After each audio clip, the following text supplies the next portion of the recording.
Good morning and welcome to the Landmarks Preservation Commission's public hearing and public meeting of December 12th, 2023.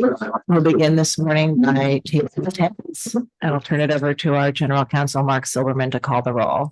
Chair Carroll. Here. Vice Chair Bland. Here. Commissioner Chapin. Commissioner Chen. Here. Commissioner Chu. Commissioner Ginsburg. Here. Commissioner Goldblum. Here. Commissioner Jefferson. Here. Commissioner Lutfi. Here. Commissioner Master. Here. Commissioner Holford Smith. Is she not? She on remotely? I don't think she's on. Okay.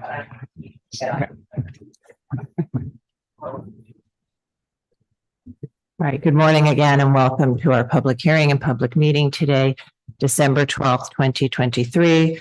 We will begin this morning with a public meeting for two items that the research department will be presenting to us. And then we will move to our public meeting for applications for work on designated properties. And then I'll have a public hearing for new applications for work on designated properties. And this meeting is being held in person at our offices on the 9th floor of 1 Center Street. And we are also holding this meeting via Zoom, and it is being live streamed on our YouTube channel for anyone who would like to participate remotely or watch the proceedings remotely. And with that, I will turn it over to our Director of Research, Kate Lemus-McHale. Thank you, Sarah. Good morning, everyone. Item 1 this morning is LP 2674, Joseph Rodman Drake Park and Enslaved People's Burial Ground, Oak Point Avenue, Drake Park South, Longfellow Avenue, and Hunts Point Avenue in the Bronx, Block 2772, Lot 170. The item proposed for designation is a New York City park opened in 1910 containing 2 colonial-era cemeteries for Hunts Point's early European descended settler families and for the African and indigenous people they enslaved. Presenting is Michael Karatzis. Good morning, Commissioners. I'm Michael Karatzis, the Research Department, presenting Joseph Rodman Drake Park and Enslaved People's Burial Ground in the Bronx, which memorializes enslaved people who were central to the early history of Hunts Point in New York City. At the public hearing on November 14th, 2023, 6 people spoke in favor of designation, including representatives of the Bronx Borough President's Office, New York City Department of Parks and Recreation, Hunts Point Slave Burying Ground Project, Historic Districts Council, New York Landmarks Conservancy, and Loving the Bronx. The commission also received 71 written submissions in favor of designation, including 38 sent by students of nearby PS 48, which has been actively involved in researching and recognizing the history of the enslaved people's burial ground for the past 10 years. There were no speakers or written submissions in opposition to the proposed designation. Although the site was calendared and heard as Joseph Rodman Drake Park and Enslaved African Burial Ground, we have changed the name to be more inclusive given the likely burial of indigenous as well as African enslaved people here.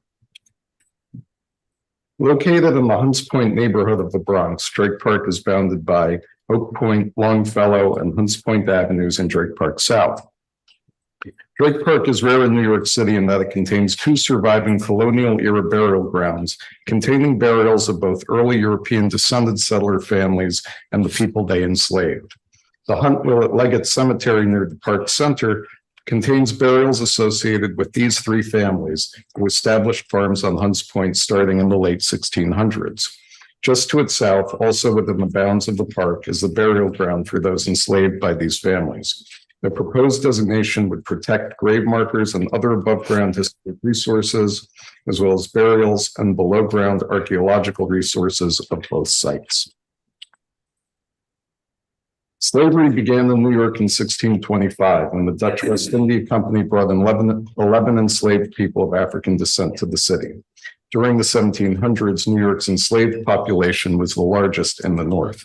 Like New York City, Westchester County, which Hunts Point was then part of, was a slavery stronghold. Shown here are the wills of Revolutionary War hero Thomas Hunt and Cornelius Willett, both of whom are buried in the Hunt Willett Leggett Cemetery in Drake Park. In 1790, Hunt enslaved 10 people whose names were not recorded, and Willett listed 12 enslaved people by their first names in his 1781 will. These documents show starkly how enslaved people were treated as property, but often are the only records we have of who they were.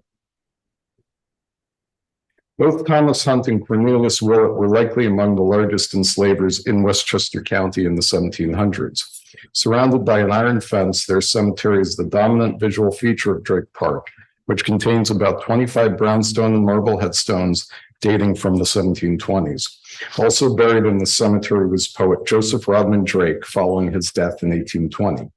Drake's poetry would remain widely admired into the 20th century, and the park would be named for him upon its opening in 1910. About 25 feet south of the Hunt Willett Leggett Cemetery was the burial ground for the enslaved people who labored for these families. Today, a park pathway runs in the approximate location of the old Hunts Point Road, which historically separated these two cemeteries. Unlike the Hunt Willett Leggett Cemetery, no markers remain to memorialize the enslaved people buried here. The siting of the enslaved people's burial ground close to, but separate from, that of their enslavers was typical, and the survival of this historical arrangement within a New York City public park is remarkable. Although the markers for the enslaved people's burial ground no longer remain, numerous written accounts dating from the early 20th century support their survival following Drake Park's opening and into the 19-teens. It is unclear whether the markers were subsequently discarded, buried, or possibly relocated to the Hunt Willett Leggett Cemetery. Around 2013, the Department of Education official, Philip Panarides, encountered the sole historic photograph of the enslaved people's burial ground in the collections of the Museum of the City of New York, which inspired him to research the site. Panarides' subsequent research led him and Justin Zarka, a teacher at nearby PS 48, to found the Hunts Point Slave Burying Ground Project to advocate for the site's recognition and engage the school's elementary age students in its research. A state grant supported a professional archaeological study completed in March of 2017. The study included the findings of a subsurface ground penetrating radar survey, which found 4 likely burials remaining in the area documented as the enslaved people's burial ground. Today, the park is a site of historical importance and remembrance, as well as a vital green space in an industrial section of Hunts Point, where it is ringed by warehouses adjacent to the Hunts Point food markets. As the park has evolved over time, so has its meaning. In 2021, the Parks Department installed signs announcing its new name, Joseph Rodman Drake Park and Enslaved African Burial Ground. Originally created in remembrance of Joseph Rodman Drake and the area's colonial-era landowners, Drake Park now memorializes enslaved people whose history in the area and final resting place within the park long went unrecognized following the creation of the park. Research staff recommends that the commission vote to designate Joseph Rodman Drake Park and Enslaved People's Burial Ground as a New York City landmark. Thank you.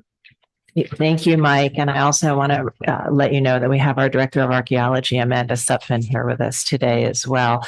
So does anyone have any questions for Mike or Kate or Amanda?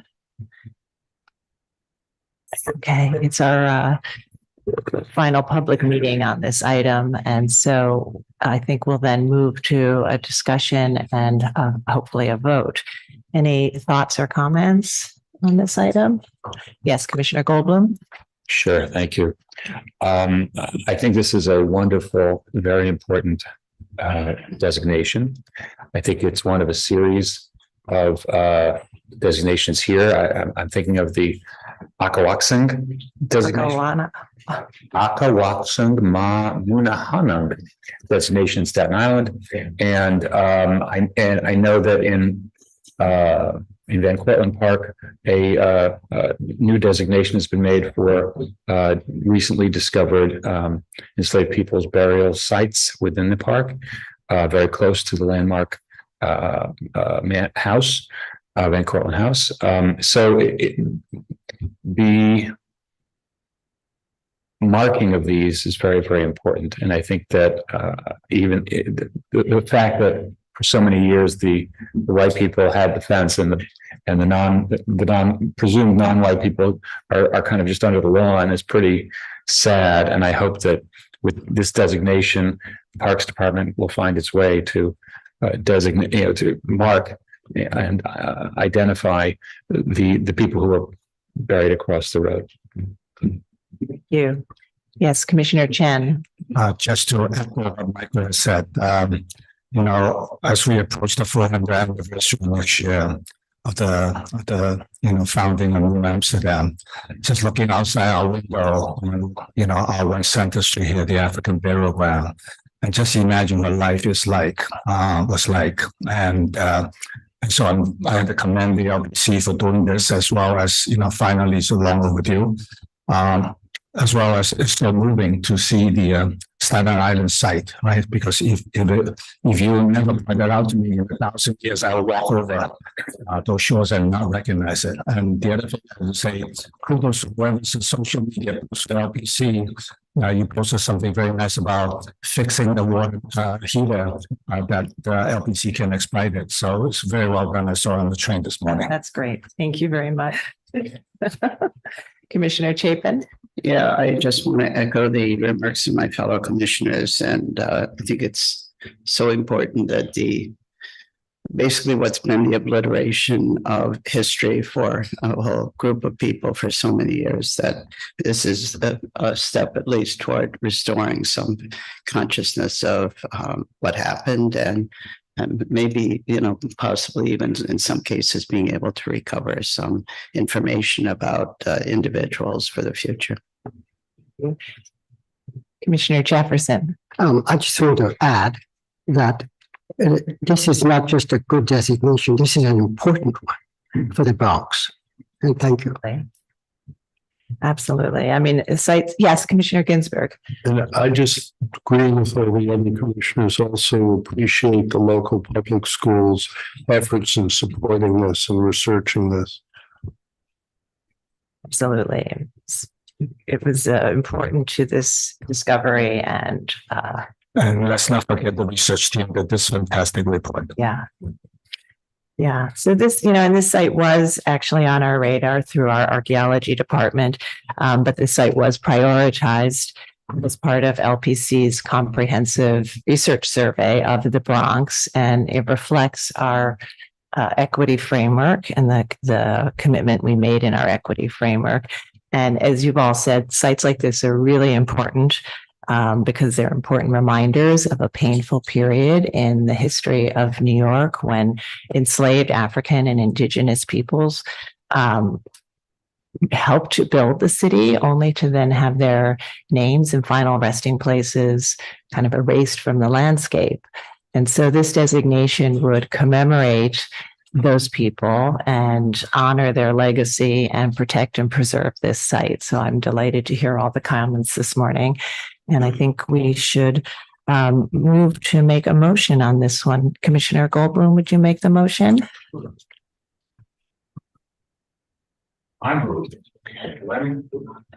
that the Landmarks Preservation Commission designate the Joseph Rodman Drake Park, an enslaved people's burial ground, bounded by Oak Point Avenue, Drake Park South, Longfellow Avenue, and Hunts Point Avenue, in the borough of the Bronx, as a New York City landmark because of its special character and special historical and aesthetic interest and value as part of the development, heritage, and cultural characteristics of the city, state, and nation as set forth in the designation report for LP 2674, dated December 12, 2023. I also move the Borough of the Bronx Tax Map Block 2772, Lot 170, be designated as its landmark site as described in the designation report and illustrated in the attached map. Commissioner Chen, would you second that motion? Second it. Mark, will you call the vote? Chair Carroll. Aye. Commissioner Bland. Aye. Commissioner Chapin. Aye. Commissioner Chen. Aye. Commissioner Ginsburg. Aye. Commissioner Goldblum. Aye. Commissioner Jefferson. Aye. Commissioner Lutfi. Aye. Commissioner Master. Aye. Commissioner Holford Smith. With 10 in favor and none opposed, the motion passes. Right. This is our newest New York City landmark. Thank you very much. And I think with this vote, we continue our commitment to ensuring that the stories of all New Yorkers are told through and recognized through our designations. I want to thank everybody for participating. Yes, a question. What is our role, if any, going forward in terms of marking this site so the public knows as they pass by what's happening here or what happened here?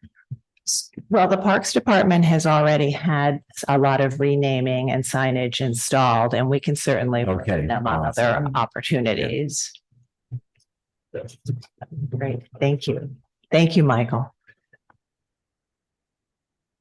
Item 2 this morning, LP 2678, the Heckscher Building, now the Crown Building at 730 Fifth Avenue, aka 728 to 734 Fifth Avenue, 2 to 4 West 57th Street, Manhattan, Block 1272, Lot 7305, previously 39.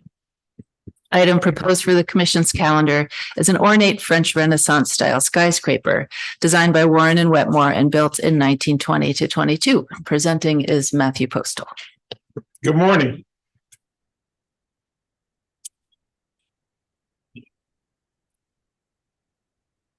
Rising on the southwest corner of Fifth Avenue and 57th Street, the Heckscher Building, now called the Crown Building, is one of Fifth Avenue's most visible skyscrapers. Topped by an ornate octagonal tower with a steep pyramidal roof, the Heckscher Building was designed by Warren and Wetmore.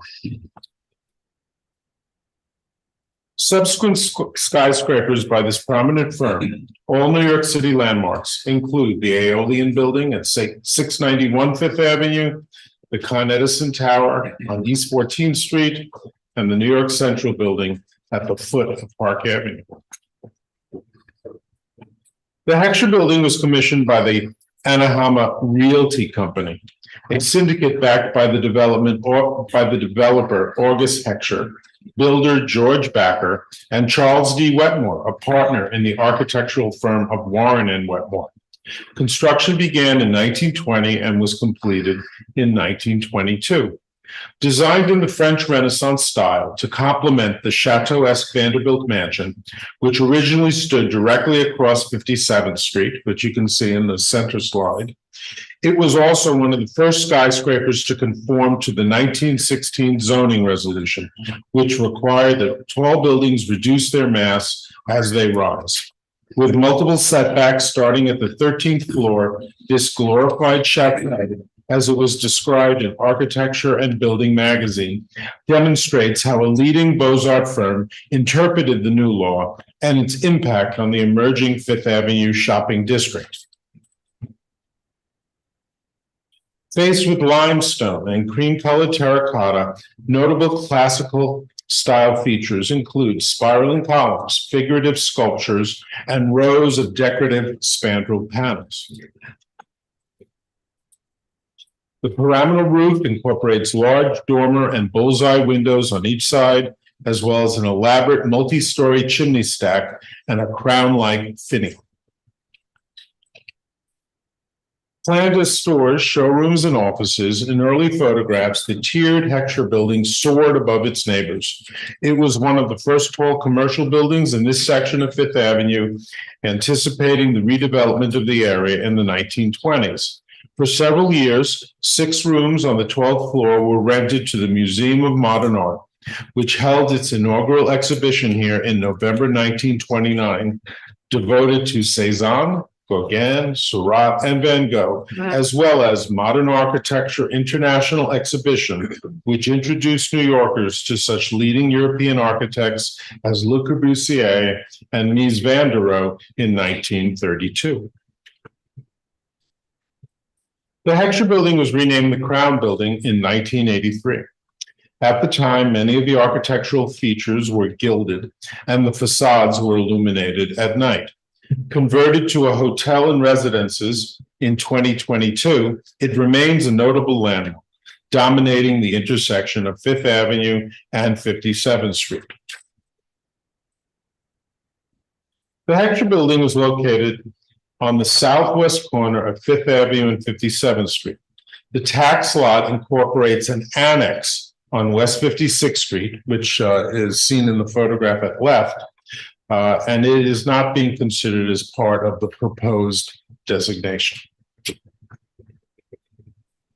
Completed in 1922, the Heckscher Building, now called the Crown Building, is a significant early skyscraper designed by Warren and Wetmore and an important part of the Midtown Manhattan skyline.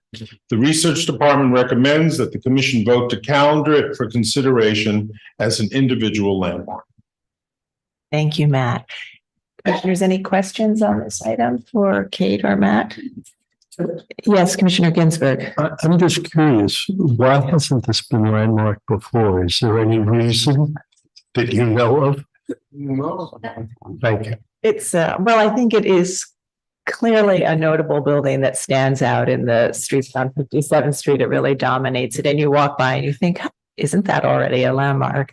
And I can't speak to the past, but I know during my time, we've been speaking to the owners for a long time now about moving this forward. And so I'm really delighted that we're at this point today to officially consider it. Yeah, Thank you. Commissioner Goldblum. You'd mentioned that the gilding was a relatively recent occurrence. Is what was the original finish of the parts that are now gold? Based on black and white photographs, it was sort of greenish. Greenish. So It's speculative. all right. So going forward, are we assuming that kind of gold is the thing that we're holding on to, or what? So just sort of procedurally, if an owner wants to repaint something the same color, that is something that they can do as ordinary maintenance. If they wanted to change it, we would then work with them to do an analysis to determine the appropriate color. Great. Thanks. Yeah. Other questions? Oh, I was just going to say, as our research continues, we would add anything in the report to guide that as well. Right. Thank you, Kate. Sure. All right, great. So if there are no other questions, let's make a motion to calendar this. Commissioner Chen, would you make that motion? So moved. Thank you. Commissioner Chapin, would you second that motion? Second.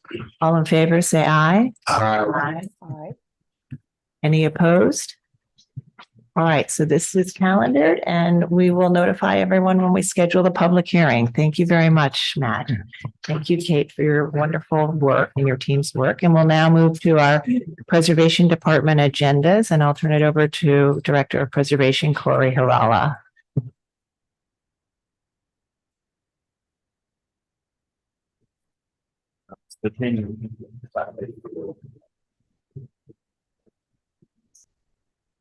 Okay, good morning, everyone. We're going to start today's Preservation Department agenda with public meeting item number 1, LPC 21-03229. This is an application for a certificate of appropriateness in the Borough of Manhattan, Block 544, Lot 72, 27 East 4th Street in the NoHo Historic District Extension. This is a garage and repair shop designed by Herman Krohn and built in 1945 to 46. And the application is to demolish the existing building and construct a new building. This was last presented at the public meeting of February 2nd, 2021, and no action was taken at that time. The applicants will present revisions to the proposal after we open the proceedings.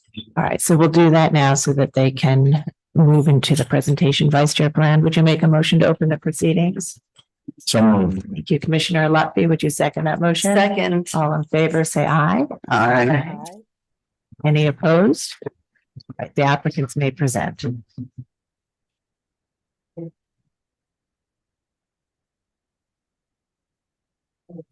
Harry, because we're on Zoom, you'll have to speak into the mic. If you want to Got it. hold it and carry it over, that's okay too. No, that's fine. Okay. The Zoom won't pick it up.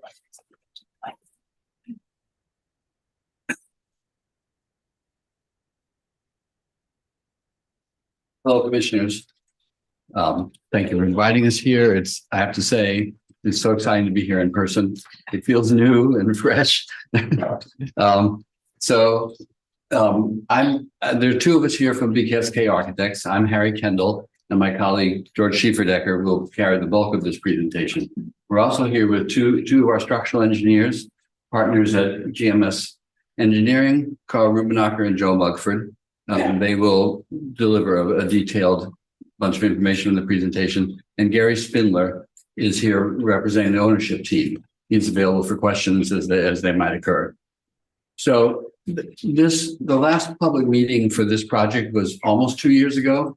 So to bridge that gap in time and memory and to orient new commissioners, we'll do an abbreviated version of what we presented before. We give everyone the history.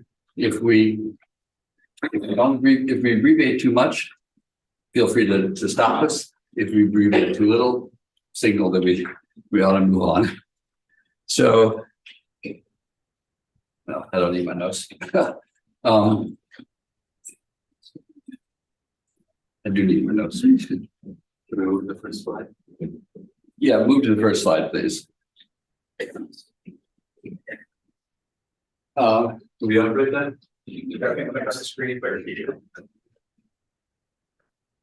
So our design was developed, of course, in relation to the historic context. We've paid a great deal of attention to our neighbor to the east, the right in the slide, the Merchants House Museum. George will give an larger overview of the context and the history of the project. Eric, you can have to speak into the mic or hold it or something as you walk around. Got it. Yeah. Okay. I'll stay here. And so George will give a larger overview. Then the engineers will acquaint us all with the structural and logistical means in which we address building next to an important historic artifact. From the beginning of this project, we have been very cognizant, very respectful of the fact that an important historic artifact is next to us. And I think that's come out in previous presentations. During the last bunch of months, we've been challenged to check and recheck our assumptions about soil conditions and existing foundations.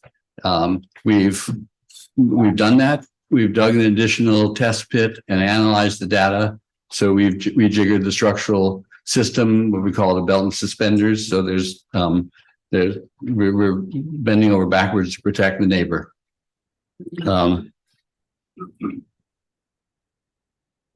you'll hear much more about that shortly. We're confident that this construction work can proceed responsibly.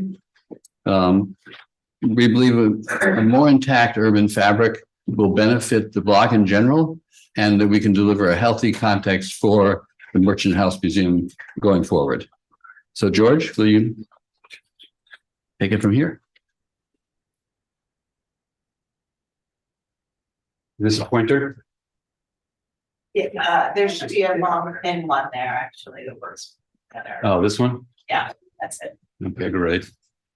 If I can, I'd just like to put up the materials up on the board so that they have them and I don't have to pass them around. Just take up.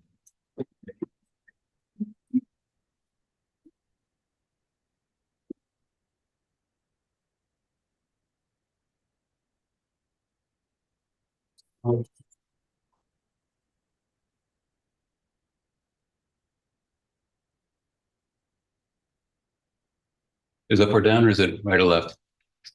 Down.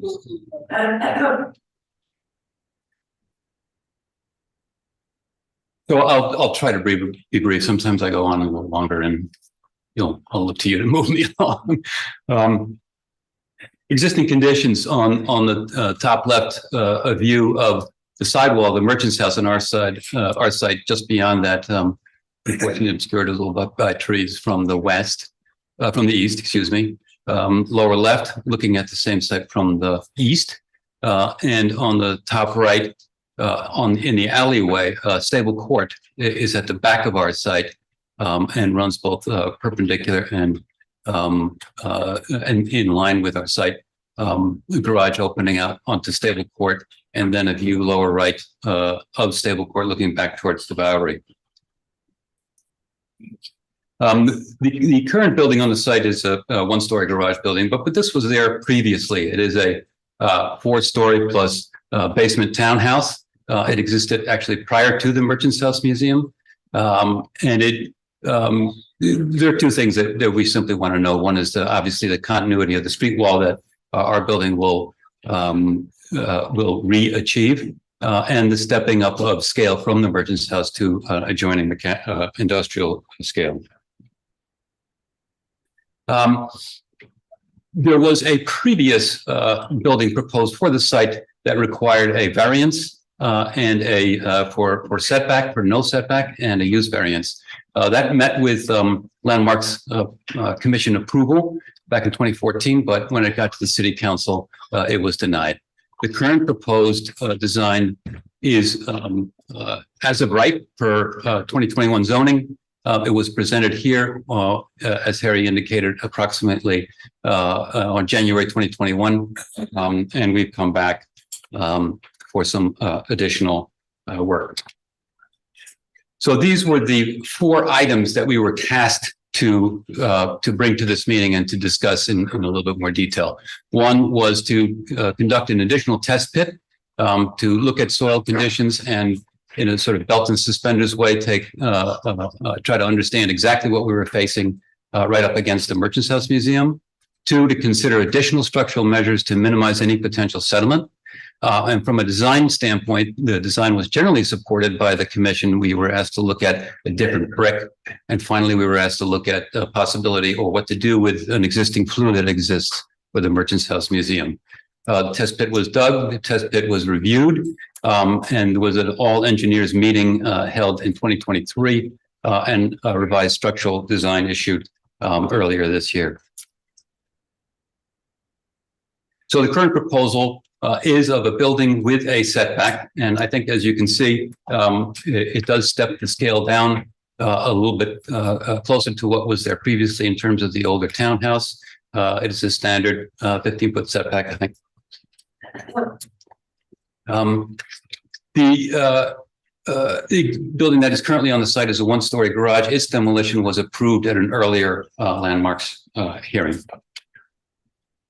The scale on the north side of the street, our side of the street, you'll see that our building fits quite well within the scale of the buildings there. All the buildings, the Merchants House Museum actually being the smallest one, and a newer building all the way on the right there on Bowery, with some of the buildings that were in district to the left. Scale on the south side of the street is as shown, with a substantial building to the west, and the corner of Bowery and 4th Street currently being built upon. So it will have the same scale as a substantial building right across from on the north side. We presented our contextual sort of references in these 2 slides, materiality and coloration. We would like to work with terracotta, metal, and brick. And the adjoining buildings have that lovely quality of sort of a reddish terracotta and a reddish brick mixed together. And obviously the residential building, Merchants House Museum, also with a sort of lovely brick tone. The previous proposed design shown here, and the things that we were requested to change were the brick type all the way on the top. I think the feeling of the commission was that the coloration and the modeling was somewhat superficial, quote unquote, suburban. And our current proposal with the bricks you see here, more of a through body color on the brick and an intermixing of 2 types. So what we've tried to do with the current design is to make a really relatively quietly contemporary building, to keep it within obviously the scale, the street scale, and the materiality that we see is important of the terracotta and the brick. Using metal surrounds around the window openings and terracotta baguettes located within those openings, and throwing other functions to create various details up and down the facade.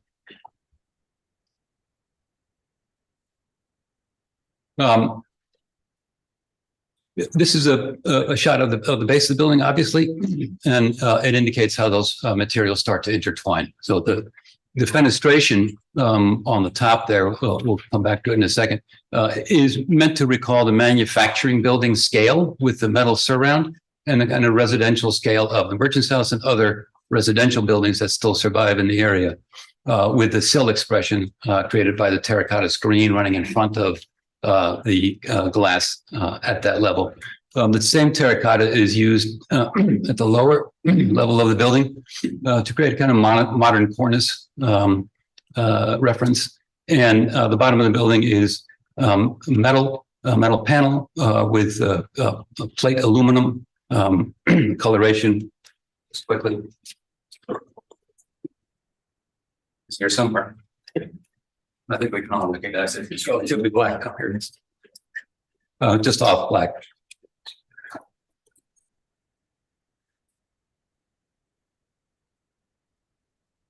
Granite base, jet mist granite.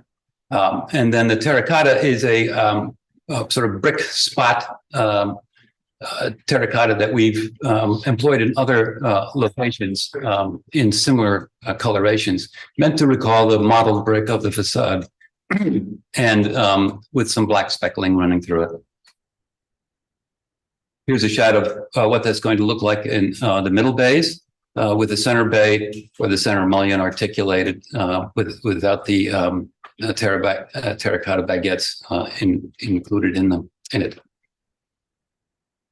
And at the top of the building, contemporary cornice expression, reusing those materials sort of to create that expression, and then on the setback portion, allowing it to be a facade that can be enjoyed by the residents at the top of the building.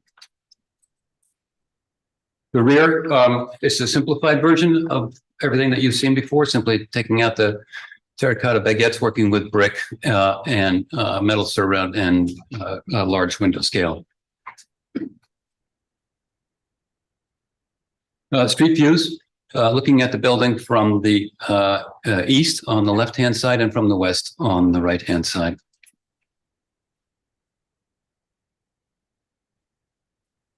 So I'm going to turn it over to Carl and Joe from GMS to talk about the structural, because as you know, the thing that we were most focused on in those 4 items that we presented earlier from the previous meeting was the issue of making sure, double checking, triple checking our building's stability relative to the Merchants House. Merchants House, an important landmark that we all care about. And it is very important that our building stay clear of it and works to do as little as possible to create additional settlement. You will note on the drawing on the right-hand side, please, that there is a party wall that exists and an interior wall also on the Merchants House for the lower floor.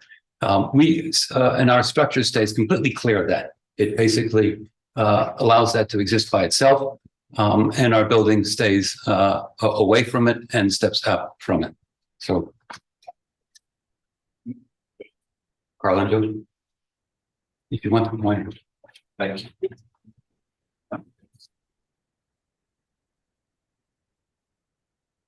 Thank you, George. Okay, I'm going to talk a bit. Can I ask you to just state your name for the record? For the record, my name is Carl Hubenacker. I'm with Gil Sansamari Stefik. I'm a structural engineer. We're going to talk about the structure of the proposed building and what we're proposing to do structurally. I have a total of 9 slides. Okay, the first 3, we're going to talk about the ground. The next 2, we're going to talk about the new building and the design of the new building. The next 2, we're going to talk about the sequence of the construction, the proposed construction work and the means and methods and that sort of thing. And then the last 2 slides, we'll talk about the monitoring that, proves out the design at the end. Okay, so here we have a slide. We're talking about back in 2012, there were test pits, a series of test pits done, 3 on the site. One test pits showed us was that the existing foundation at the Merchant House was appeared to be sitting on undisturbed soil, sandy granular soil, probably about 8 feet down, which is pretty much where the old foundation, the old cellar of the building that was on our side existed, which has since been filled in, and then we have that one-story building now on our site.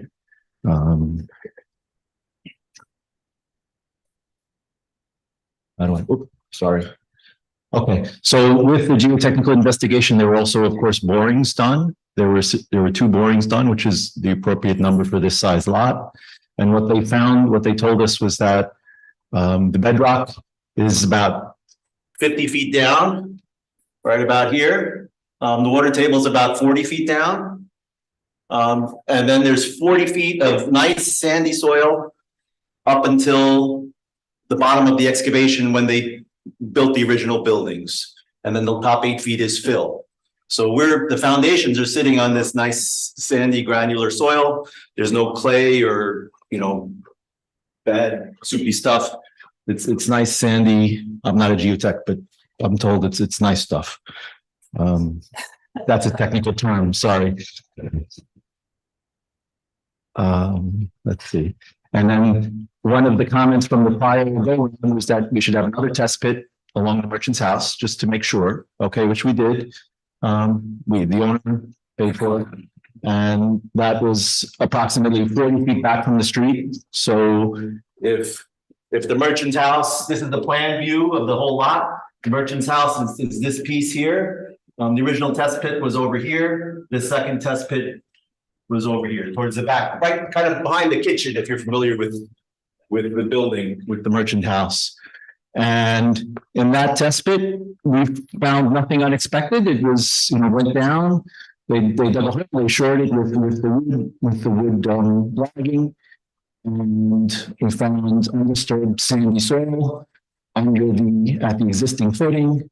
Before getting there was the old original slab on grade of the building that was on our site from, that was there a long time ago, that since had been filled in, right? So, if this is where the current floor is this is our side here now, the one-story building. We dug down, there's all this fill and stuff left over from when they demolished the 4-story building here. The original cellar slab was here. And then there's the party wall, the foundation. And they dug and actually tried to dig a little hole and try and dig in underneath and see. One of the questions was, is there a separate foundation over here that's raised, higher than what we were seeing? And we couldn't find, or lower, right? And we couldn't find anything. It just seemed like a nice, we dug and it was just, undisturbed sand. We found it in a rod that went up to like here. It was a nice test pit. And there was people from Parks Department and our engineers, the geotech. It was all probably, 8 people or 10 people that saw the pit. So that was a successful pit. So that's the ground. Now in the next 2 slides, we'll talk about the design of the building. So this is a plan view. And basically what you're seeing, what am I going to say? We started as George mentioned, we started with a taller building. Now we have a 7-story building. We've made it as light as we practically can. It is metal deck with the concrete fill on top, but a steel frame. It's 7 stories. You can kind of see in this plan, you see the pink on the bottom and the top. There's the merchant's houses on the bottom. So this is up in this plan view. Green are the outline rails or the party rails, but basically the rails that are framing our site. And then what you see here in blue, we've stepped our excavation so that this part in blue, we're not excavating below the footing of the existing wall, right? Where it's like a shelf, right? So that we shelf up and then go down once we're safely far enough away from the footing. The other thing, what else can I tell you about this? The other thing is that we're going to have, originally we just had a mat foundation that came up to about here, which was perfectly fine for the weight of the building. After even the geotech report originally suggested spread footings. So, considering that we wanted to minimize the displacement, the settlement, originally we had a mat foundation. We were asked to go even further. So now in the design, not only do we have a mat foundation, but we also have a series of ordered piles. Okay, not the ones that you bang in the ground, but they're going to drill them with the mud. And so between the mat foundation And the piles, we can't make the settlement any less. I mean, there's nothing left to do. But the settlement will be very small. And that's the plan view. You can see the proposed column layout. There's three columns next to the merchant's house, one a little bit close. It's the plan. And then the next slide. And then I'll calculate the 7 inches less than 1/4 of an inch on our side. Yes. Sorry. Okay. Comes from being nervous. Okay, so next we have, this is the cross section at the foundation level. So we have, again, the merchant's house is on the right. This is a view looking north. Neighbor on the west. We're in the middle. You can see the blue, that's our mat foundation. And then we have the addition, we have piles here. Originally we just had piles to restrain the soil for the shelf, but now we're using them for vertical support as well. That's it. And it turns out that the merchant's house did a similar thing to us when they built it, back in the 1800s. So we're just repeating the idea, but stronger. Next couple slides, we talk about the proposed sequence of the work, because that's also important. It's not just about the design of the building, but it's about, how is it implemented, right? How is the work implemented? So this is, again, is plan view, north being to the right. What we're showing here is we're showing a couple things. One, when the excavation happens, we're going to just, again, with the belt and suspenders idea, we're going to be putting raker beams, which are drawn in red, that go across the site, so that it's impossible for the walls to move laterally. They're braced against each other, you don't cross the site. The other thing that we're showing here is that there is some underpinning, not at the merchant's house, of course, but at the neighbor on the west, on our lot line wall.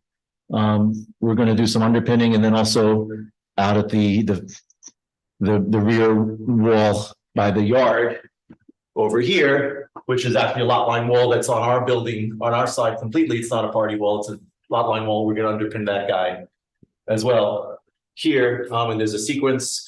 We also have a sequence of the mat pours for the mat foundation. It's going to go in chunks. It's not just going to be one big giant excavation. It's going to be in pieces. And then this shelf, I know we're drawing them as H piles, but they're going to be ordered round piles all along this bench of soil, right, which we talked about before. The other thing that's happening is that there is currently that 1-story building on the site, and that's going to stay as long as possible. So while the foundation work is happening, that roof will still be in place.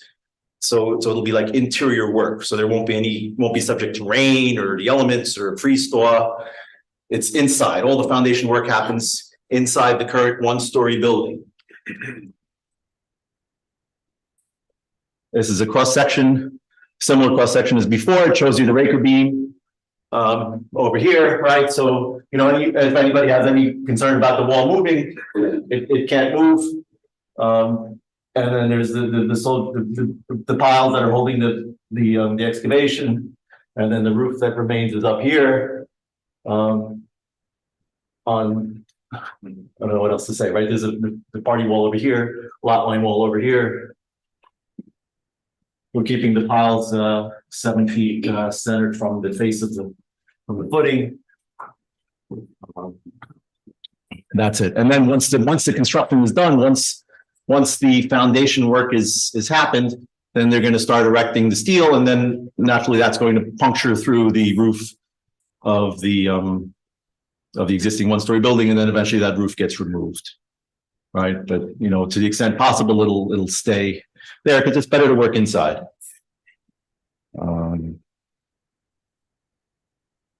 To prove it all out, we need to pay attention and monitor the construction. Okay, so as you know, there's existing requirements in TPPN 10 of 88, and those form the basis of our monitoring plan. There is a monitoring plan that's been developed, and it has several aspects.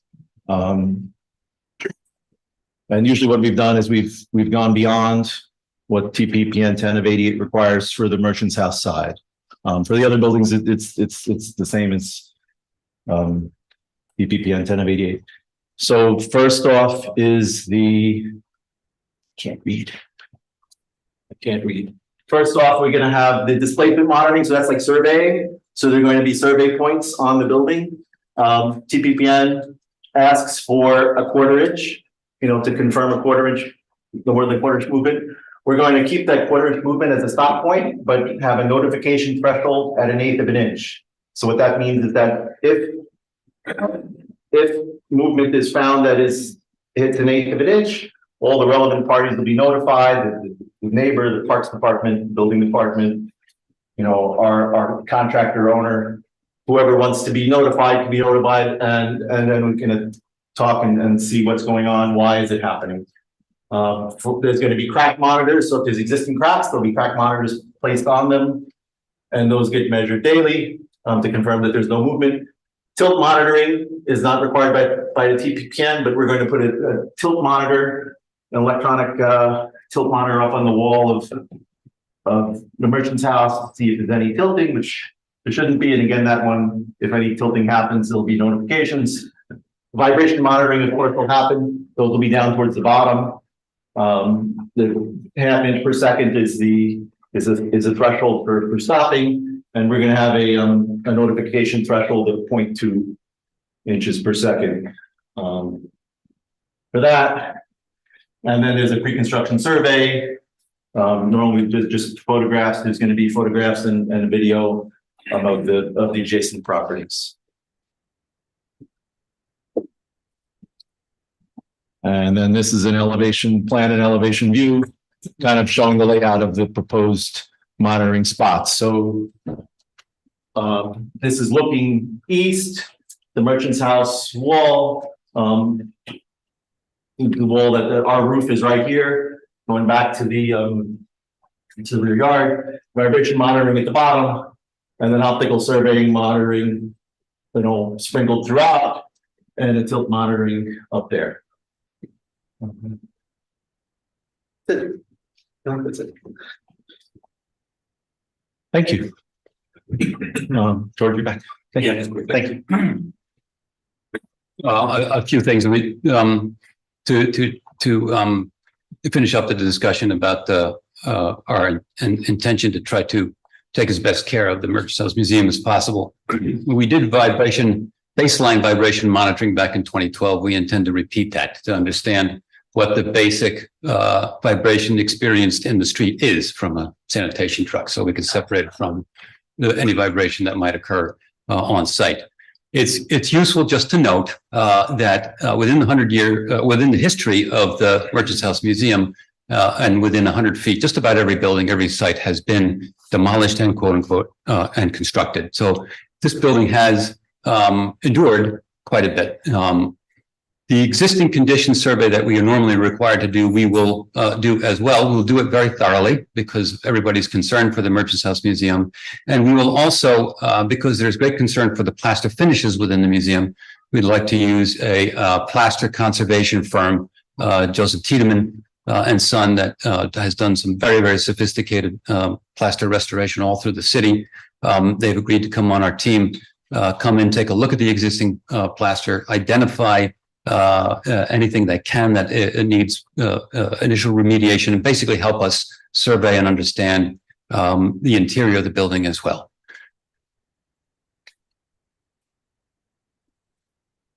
That's pretty much our presentation. We have one other issue. There's an existing flue at the Merchants House Museum, and Parks has asked us to continue that flue while they do an investigation as to whether it is in fact necessary. So this is an item that may or may not happen depending upon what happens with that bit of work that Parks is doing. Right now, they consider the flue active, and the question is whether they continue to remain active. Basically probably going through an unlined flue interior within the Merchants House Museum. That is our presentation.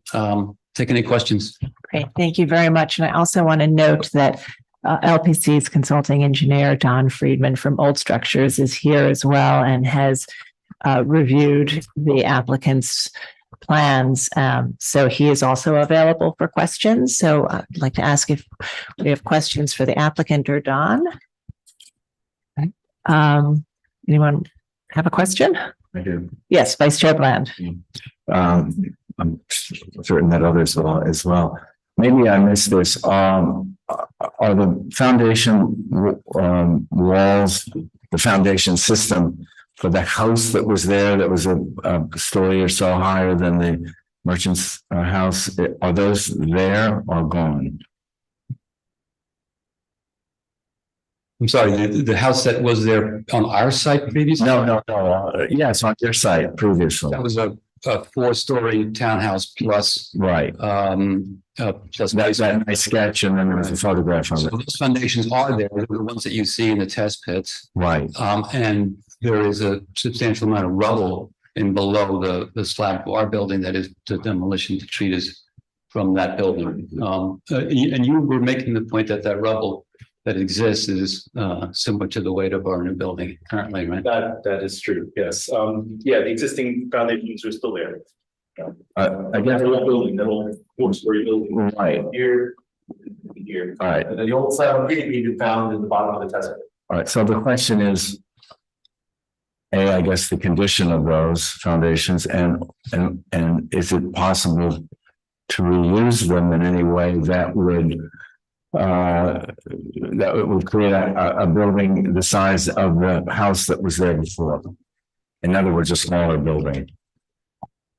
I'll answer the first part of your question. George can address the other. Good on the But as far as the structural design, we've totally avoided adding any new weight to those walls. Because, right.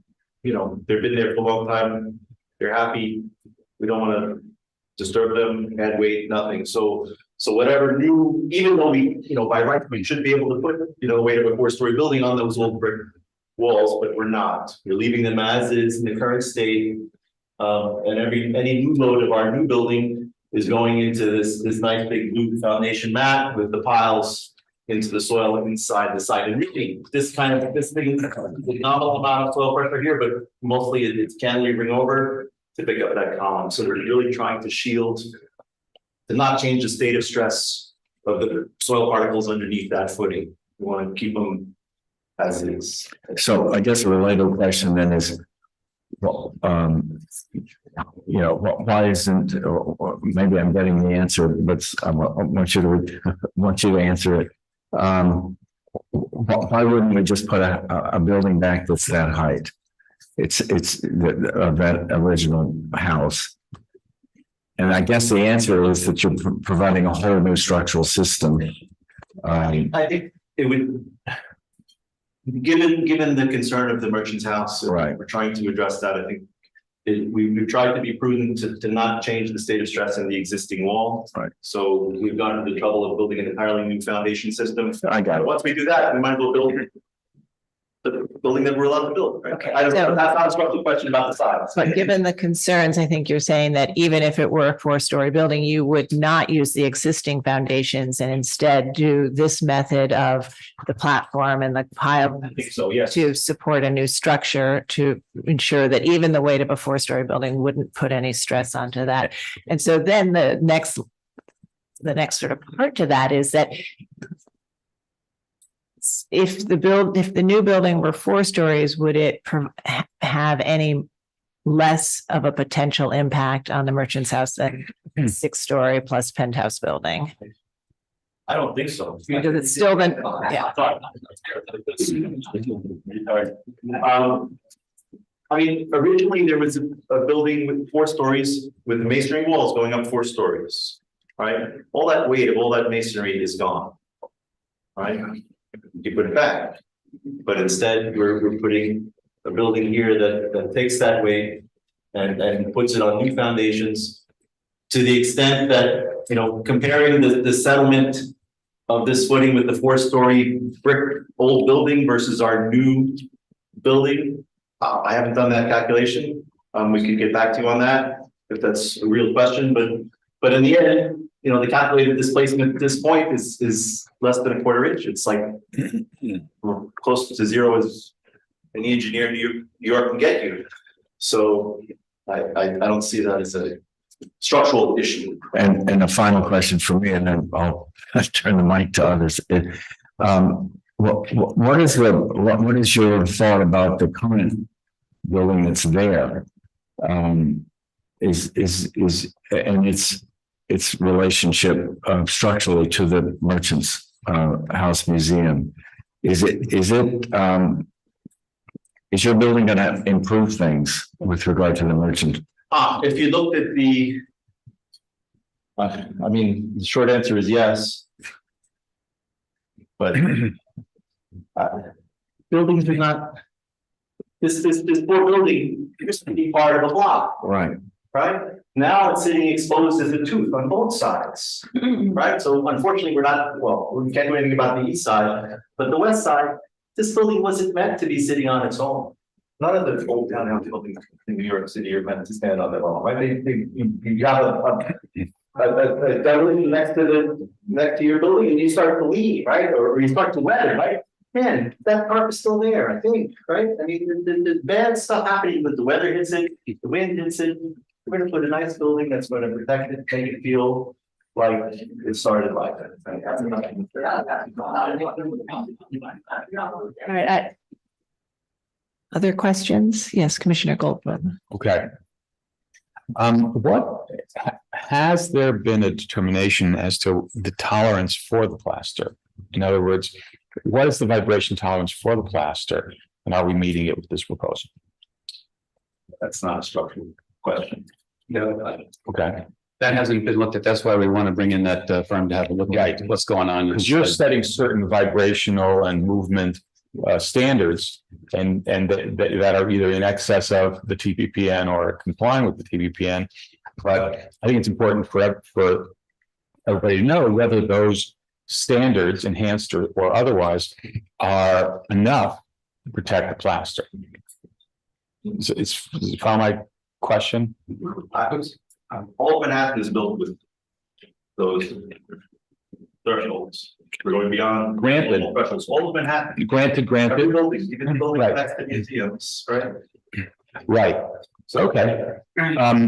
Has the Merchant House reviewed this proposed plan? And have they had comments on it? Yes. Yes, they have. Do they have a consulting engineer or somebody who's kind of advising them on this? The engineers meeting that we had included George Spivey, who was then the engineer representing the Merchants House Museum. The Parks Department engineers have reviewed it and sat in on those meetings and observed the test pit. And so in this particular, I'm sorry. this particular slide, you can see that there was a baseline monitoring completed in October 2012 that had 5 vibration events above our current threshold. So just the building sitting there experiences some of the vibration that is at our threshold. But has their consultant signed off on your plan? Our consultant has their consultant. Yeah. Parks Department gets a shot at this separately, and that's the owner's representative, the official owner's representative. The Merchants House Museum or the consultant for the sort of group that represents or talks for the Merchants House Museum has not signed off on anything. Okay. My understanding is he's currently not with the firm that he was previously. He's been informed and has been his email was kicked back to us. Okay.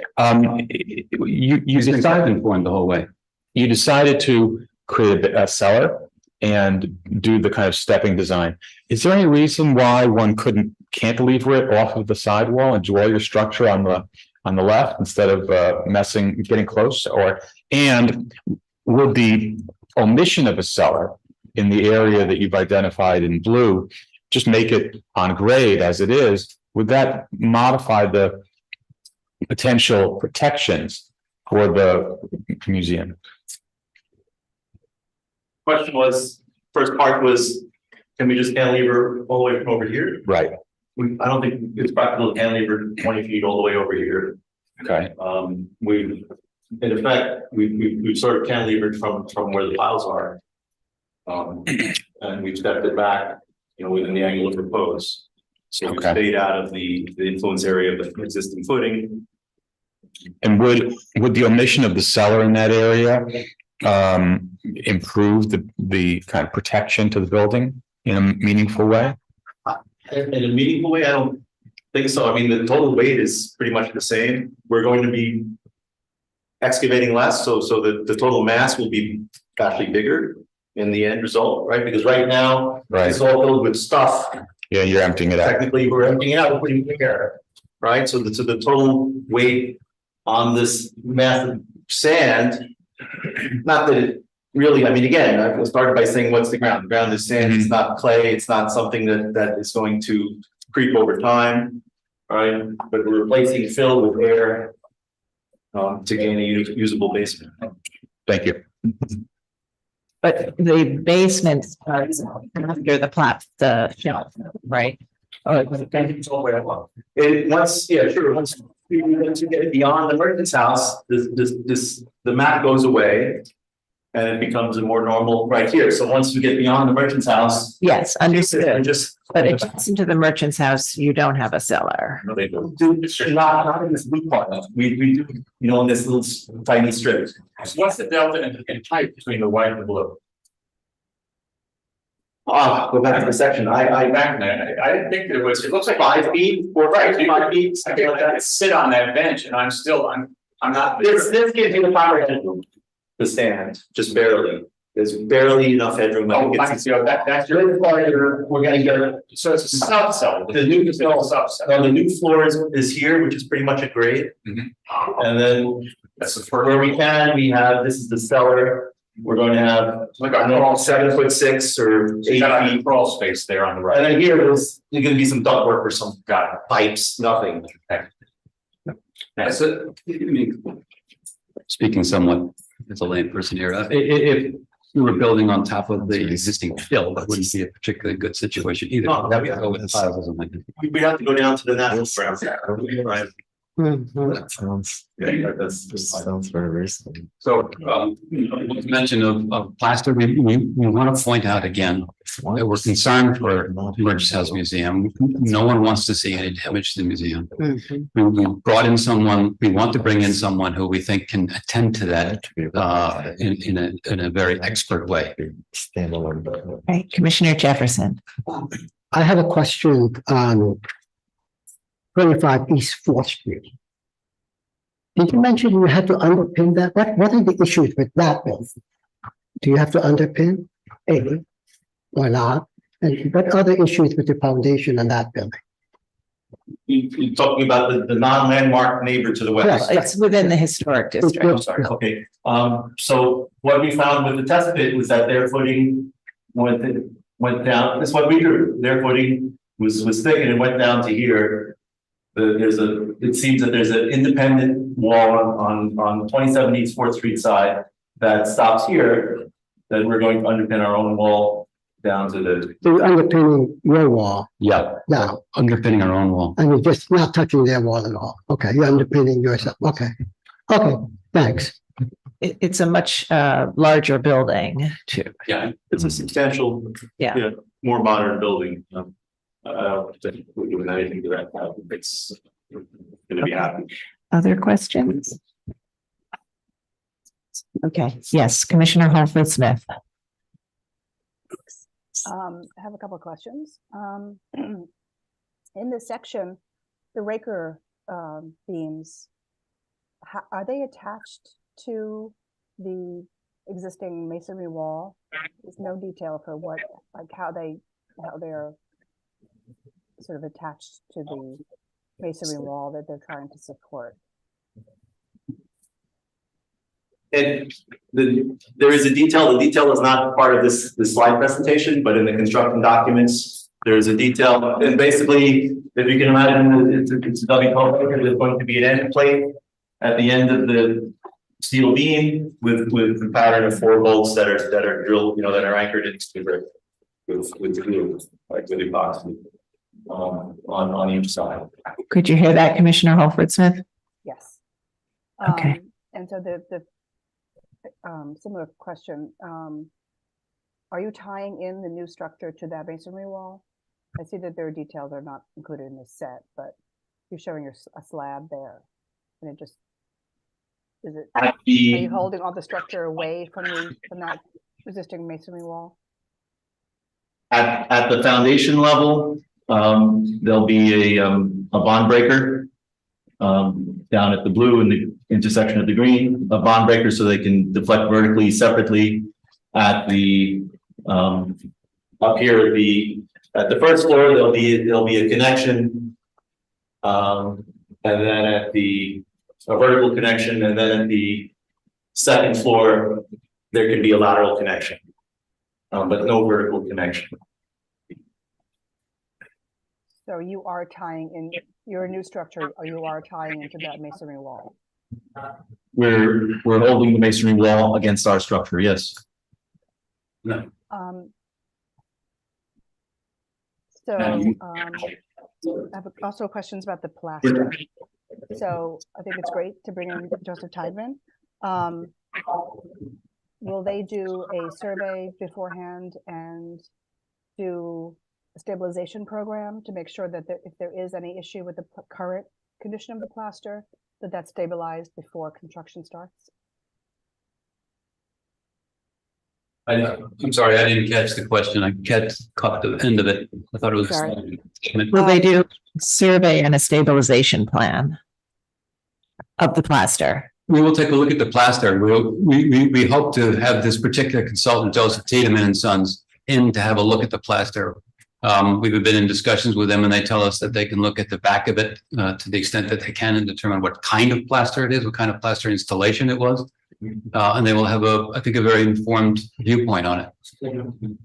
So besides having them just look at it, will there be a plan to stabilize any plaster that requires it prior to construction starting? I think that would be a result of what happens with the survey. So if it's now that there are issues, then that would be stabilized prior.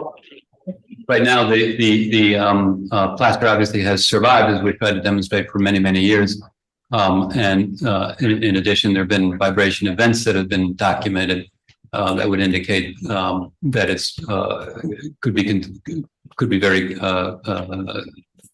consistent and coherent as a surface. So the hope is that our expert reviewer can have a real look at it and work with both entities, Parks and British House Museum and ourselves.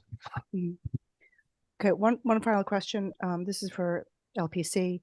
Is it possible to hear from the engineer that was retained to review? Yeah, we can ask Don Friedman to come up. I was going to do that when we concluded our questions. So Don, why don't you come up and Don Friedman has reviewed the plans put forth by the applicant and can let us know his assessment, and we can also ask questions. The good news is that most of what I have to say has already been covered. Just a little background, I was asked to review the proposed building just about 3 years ago. It was in January of 2021. Specifically for the structural effect on the Merchants House Museum. Since it's a new building, my normal review for LPC really makes sense for the building itself. At that time, I reviewed the structural and architectural drawings presented by the development team, as well as a set of documents opposed to the development, including reports by Wisjani Elsner and user Rutledge, who were consultants to the Merchants House.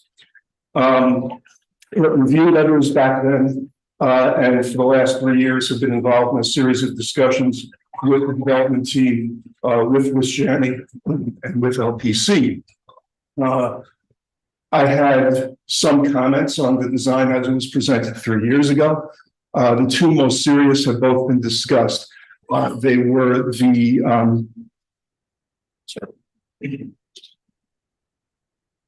what's going on in that area which I think I was referring to at the time as the mystery area. The cellar, the emergence house is less wide than the floors above.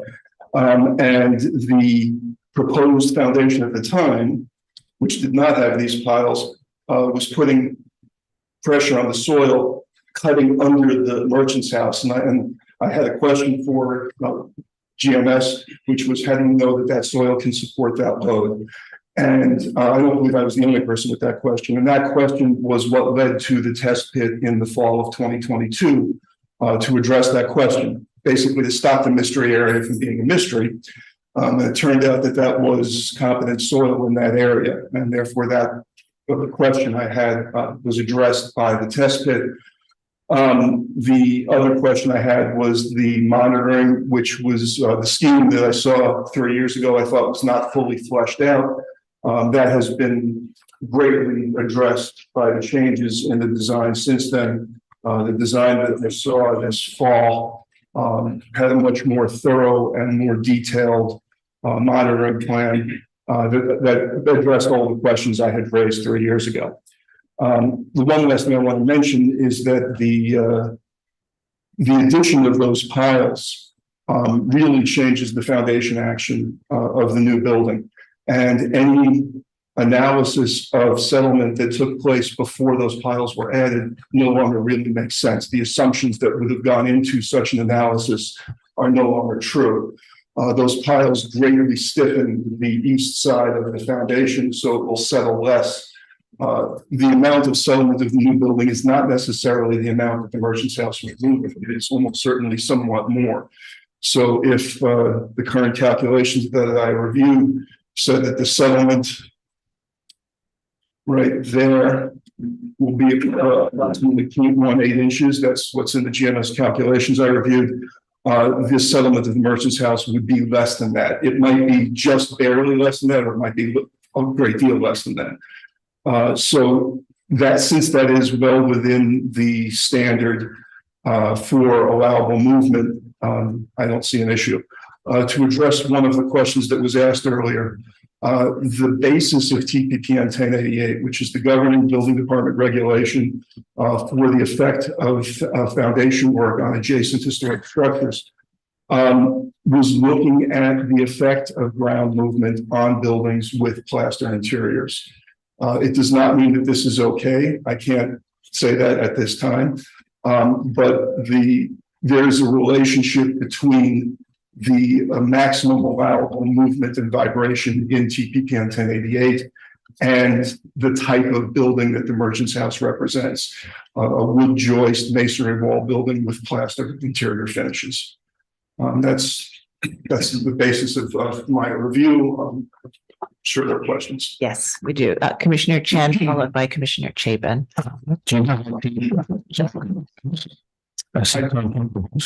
It was on the drawings I reviewed, but I do not remember. Commissioner Chapin. Yeah, thank you. Is there anything further that you might recommend with regard to ensuring the safety of the historic structure? The basics of what I would recommend have already been put into the plans.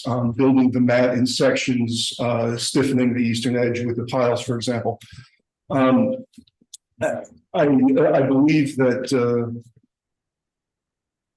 this will not make it safer, but this will make it so that everybody understands what's going on better. I think that the monitoring results, the vibration monitoring results, which are emailed directly from the seismographs that are installed, and the optical surveyor's logs should be made available to the concerned parties as quickly as possible. The vibration monitoring is pretty much real time. When the threshold is exceeded, the machine emails out notices. The surveyor's logs, in my experience, are sometimes available the day after the surveyor is there, and sometimes it takes several weeks. Obviously, in a case like this, it would be better if it were faster. Yeah, I was going to ask that, depending on what happens today, that everything be available immediately to the concerned parties, which includes the House and the Landmarks Commission, Parks Department, because I don't see any reason any electronic data can't be, transmitted immediately. Thank you. Thank you. Yes, Commissioner Goldblum. So you don't know at this time what the vibration tolerance of the plaster should be or is. I don't believe that the plaster is physically different than plaster in comparable buildings that I have seen. Right. There's no reason to believe that the physical structure of the merchant's house is significantly different than buildings of other buildings of that era. During one of the meetings, I walked through the house. So I've been in the house a number of times. My walk through about a year and a half ago was the most recent. And there are cracks in the existing plaster. So given that, I can't say exactly how much vibration it can take. Right. I think that having a plaster expert examine it is probably the best thing to do at this time. So if the applicants and you both agree that having a plaster person as part of the team is critical, what would you advise us as a commission to do relative to the request to approve an application that without that information on hand? I mean, should it be conditional? How do we make sure that we're following protocols necessary to protect the plaster? We don't have that standard yet. Yeah, that's exactly what I was about to say, is that there is no standard for this. I believe that a conditional approval could be given on the basis of the low trigger threshold for the vibration monitoring.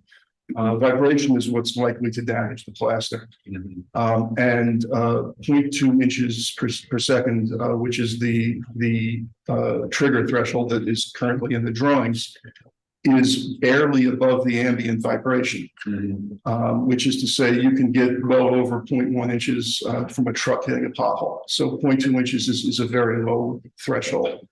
Most buildings I've seen from the 19th century, the threshold is 0.25 or 0.3. I think that provides a level of security that issues will be brought to light as they occur. If there are significant vibrations, it's going to be shown very quickly. Beyond that, since there is no LPC standard on something like this, I really don't know what to say.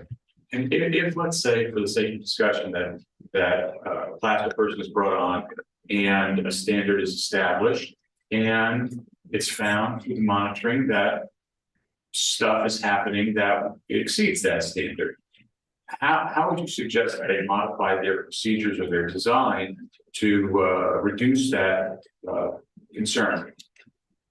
In other words, is there built into this design things that in its nature push the situation further than it needs to be pushed if you're looking for belts, suspenders, and the arrows? The design itself is not really the issue, because, as I said, it's vibration that will damage the plaster. So it's the construction process.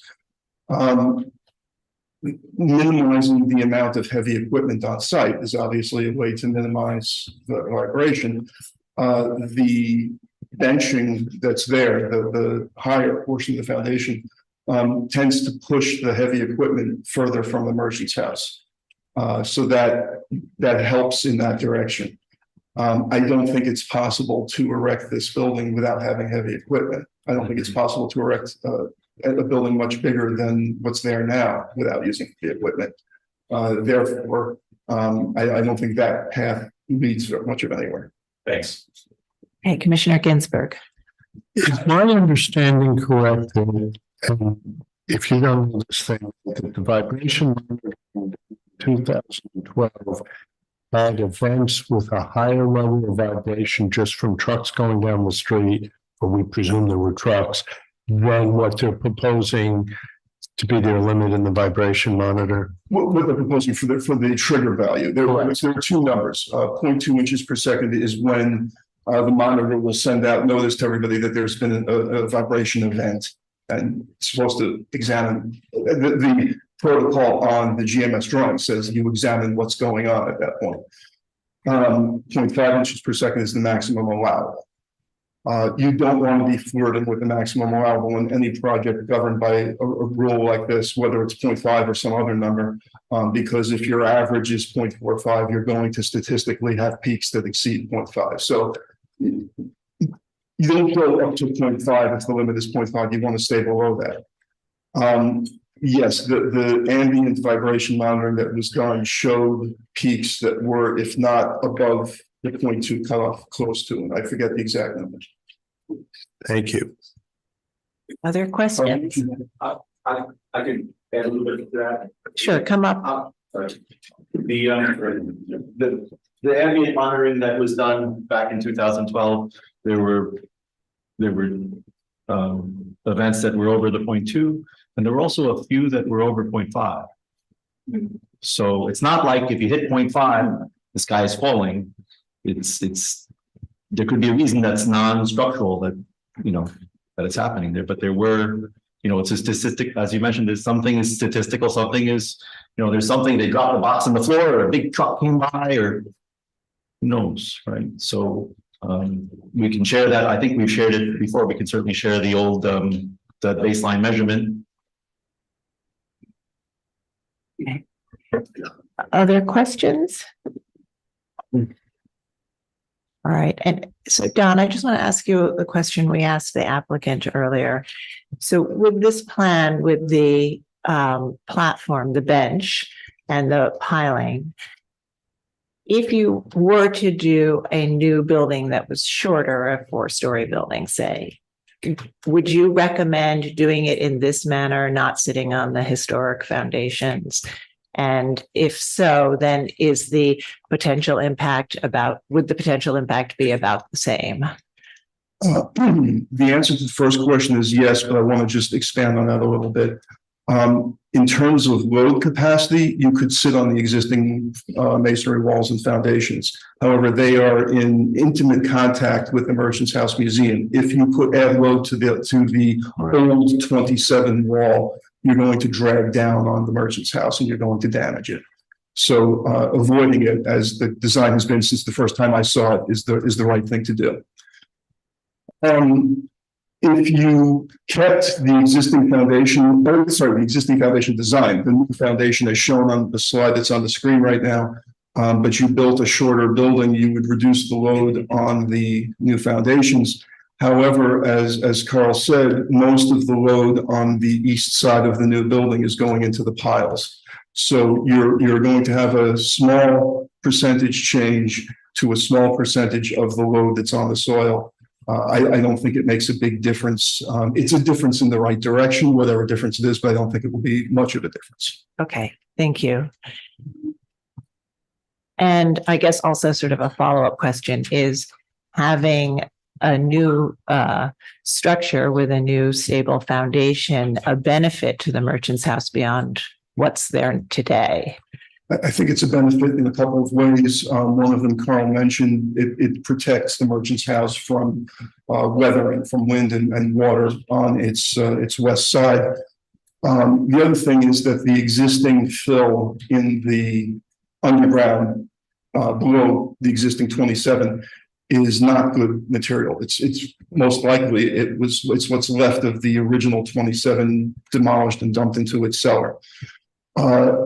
Replacing that with a new cellar space eliminates the possibility of trapped water in there that weakens the Merchants House and potentially the soil. It's not a big effect, but it certainly is better than nothing. Great, thank you. All right, commissioners, any final questions for Don or the applicant? All right, so I think thank you very much. I think we can move to our discussion. And I just also want to note for the record that we did receive a number of letters in advance of today's public meeting, which have all been shared with the commissioners. And those letters ranged from expressing concerns about the structural plan and wanting to hear from the LPC engineer all the way to recommending denial. And Those letters included a joint letter from Senator Kavanaugh, Assemblymember Glick, Councilmember Rivera, and Representative Goldman.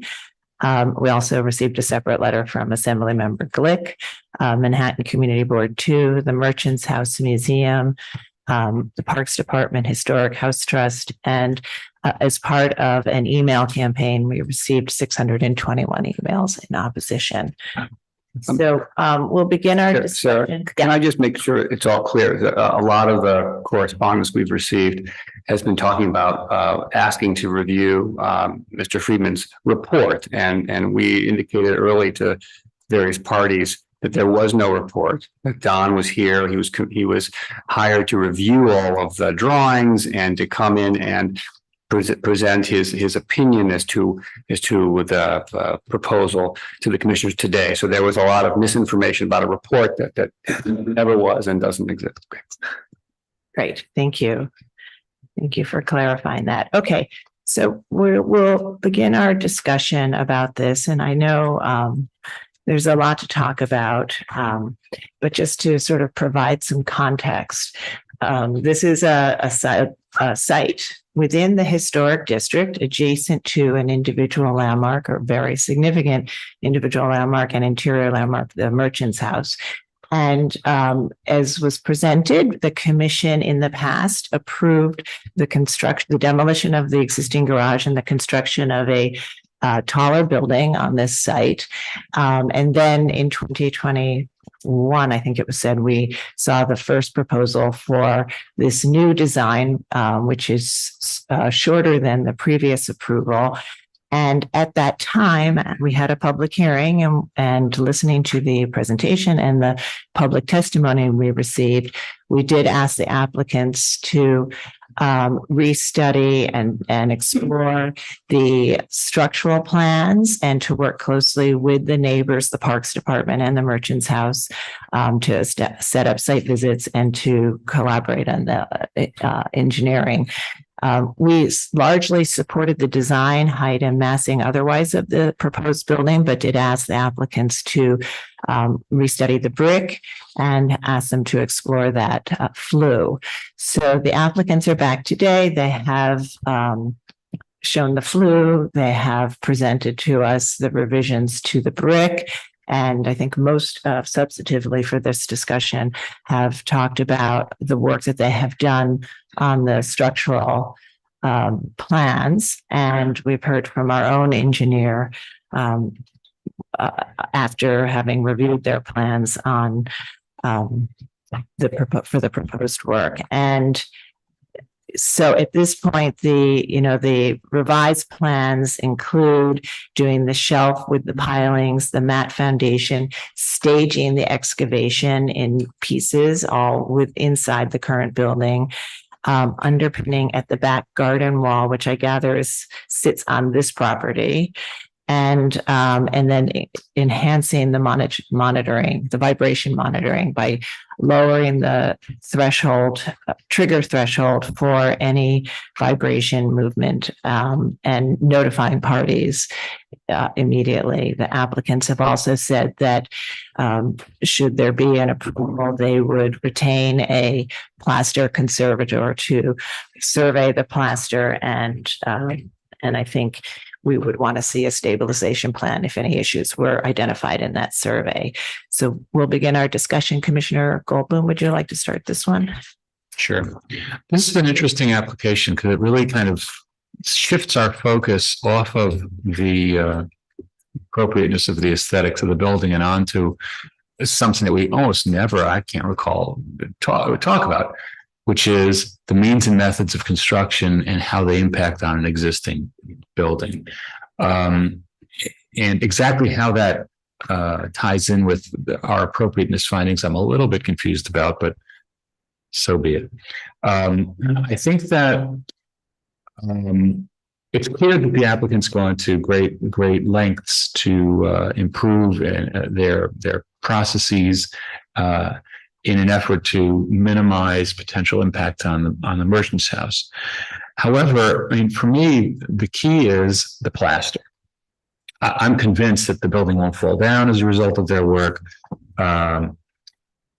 I also hear the caveats and the framing that both Don and the applicants have provided in terms of the ambient vibration issue. But when I look at that house, when I've been to that house, the plaster is the thing that it's like having a building full of eggshells that you're trying to negotiate through this process. And, you know, building a new building is impactful, literally. And I do worry about that. So for me, if all parties are acknowledging the fact that there is no standard that has been determined for protecting the plaster, I think I can't imagine how we could approve it without having that standard somehow built in. The other thing that I think is essential is the assumption that damage will occur, and there being some kind of agreement between the developer and the merchant's house or the parks department that would provide for a fund to remedy any damage that occurs, to be part of the deal, part of the project. I think that, you know, the design of the building as proposed is appropriate. I think it's modest, it's reasonable. I do worry that the brick, that the decision to change the brick to one that seems to be very similar to the merchant's house might kind of lend it an addition quality, and we don't want to make an affiliation between the two buildings. But I mean, I think it's acceptable. It's very common New York City material and brick. So I think that the design is not really the issue for me. The issue is the process.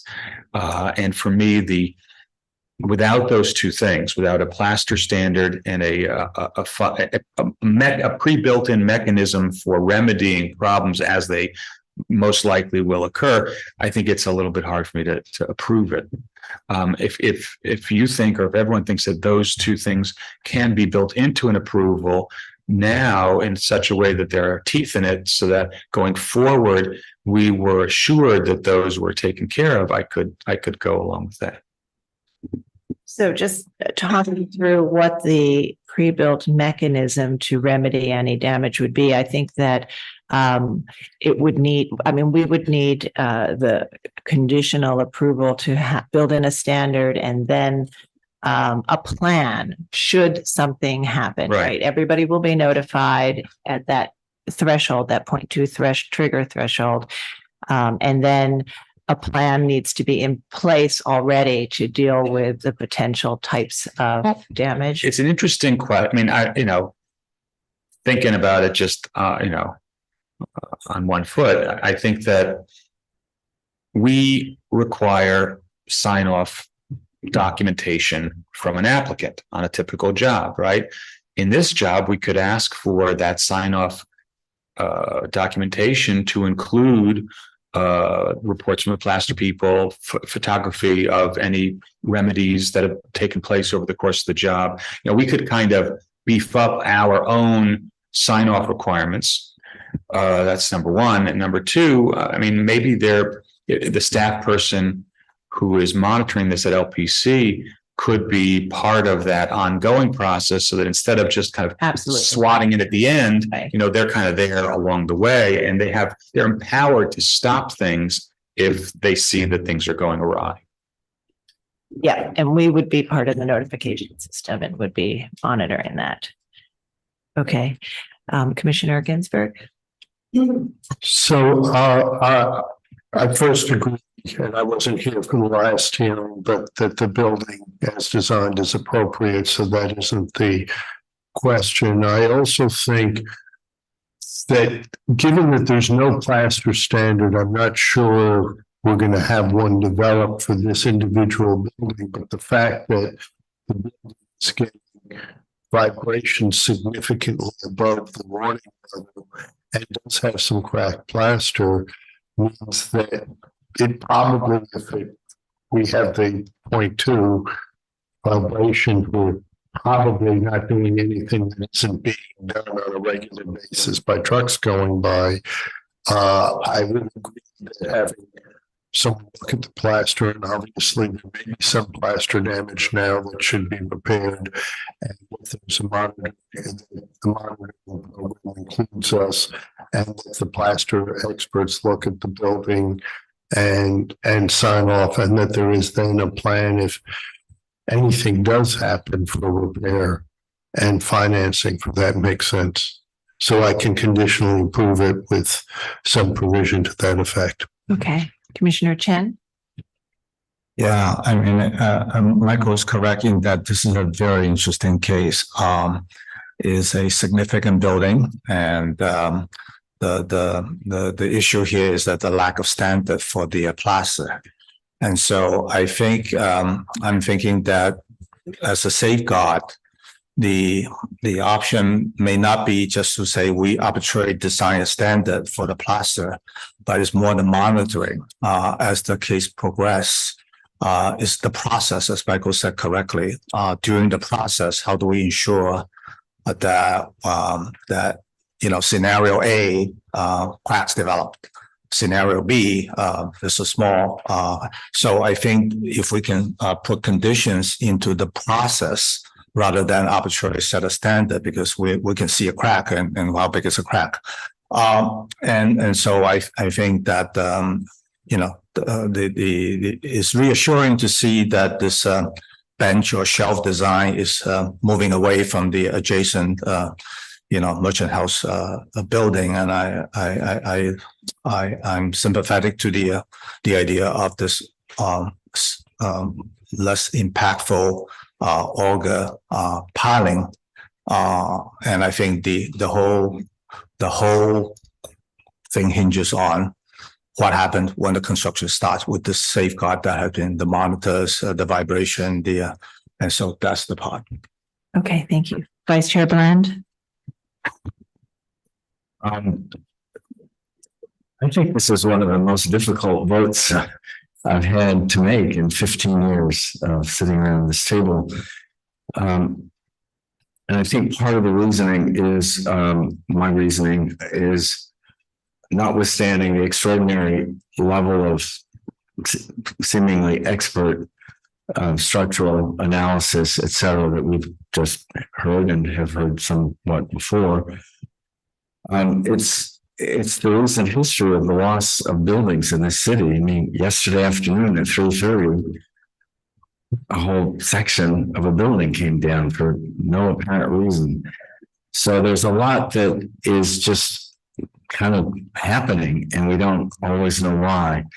So I am paused by all of this. I'm paused by the fact that I think it's been said this building's merchant house certainly not going to fall down. I think we've passed that threshold, but that's not really the issue, is it? It's the loss of the plaster work, which is so extraordinary in this house. Some of my questioning revolved around the issue of why not a shorter building than the one we have. And I think I've come to believe that that's not really an issue, that the new structural system being so far away and so removed from impacting merchant's house is, it's irrelevant whether it's a story less. That would be a visual or a design issue on the outside of the streetscape, and I'm comfortable, I think, with how that's been resolved. So that's not an issue for me, and I think it's not. At least I'm believing it's not a structural issue. I also asked the question of what's there now. Is that good for the merchant's house museum? And I think the answer is it's not. Row houses are meant to be part of a row. They're not individual four square houses standing in the open. So something, I think, going back there, if we can figure out that it's going to be safe to do it, will be better long term. Forgetting the urban design issues for a minute, although I don't forget that, but I think the issue is not so much that as the structural and impactful issue. So it's you want to not risk anything, but I guess I'm listening to what I've just heard as well about some of the safeguards that we might add to what we've already talked about, I think I could be persuaded that maybe it's worth it. But boy, it's a difficult vote. Thank you. I want to jump to Commissioner Holford Smith next.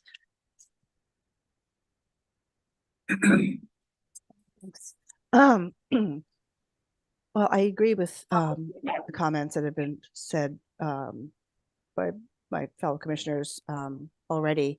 I think that the design is appropriate as is, and again, that's not really the big issue that we're dealing with here. It's the actual fact of construction and how that will, be handled to protect the historic house next door. I think Michael Goldblum's comments are really really good suggestions to somehow establish a standard for the plaster. I think that bringing in Joseph Tiedemann is great. They are a very reputable firm. I think not just reviewing or observing the plaster, but creating a plan to have a repair program prior to construction starting to make sure that the plaster is stabilized.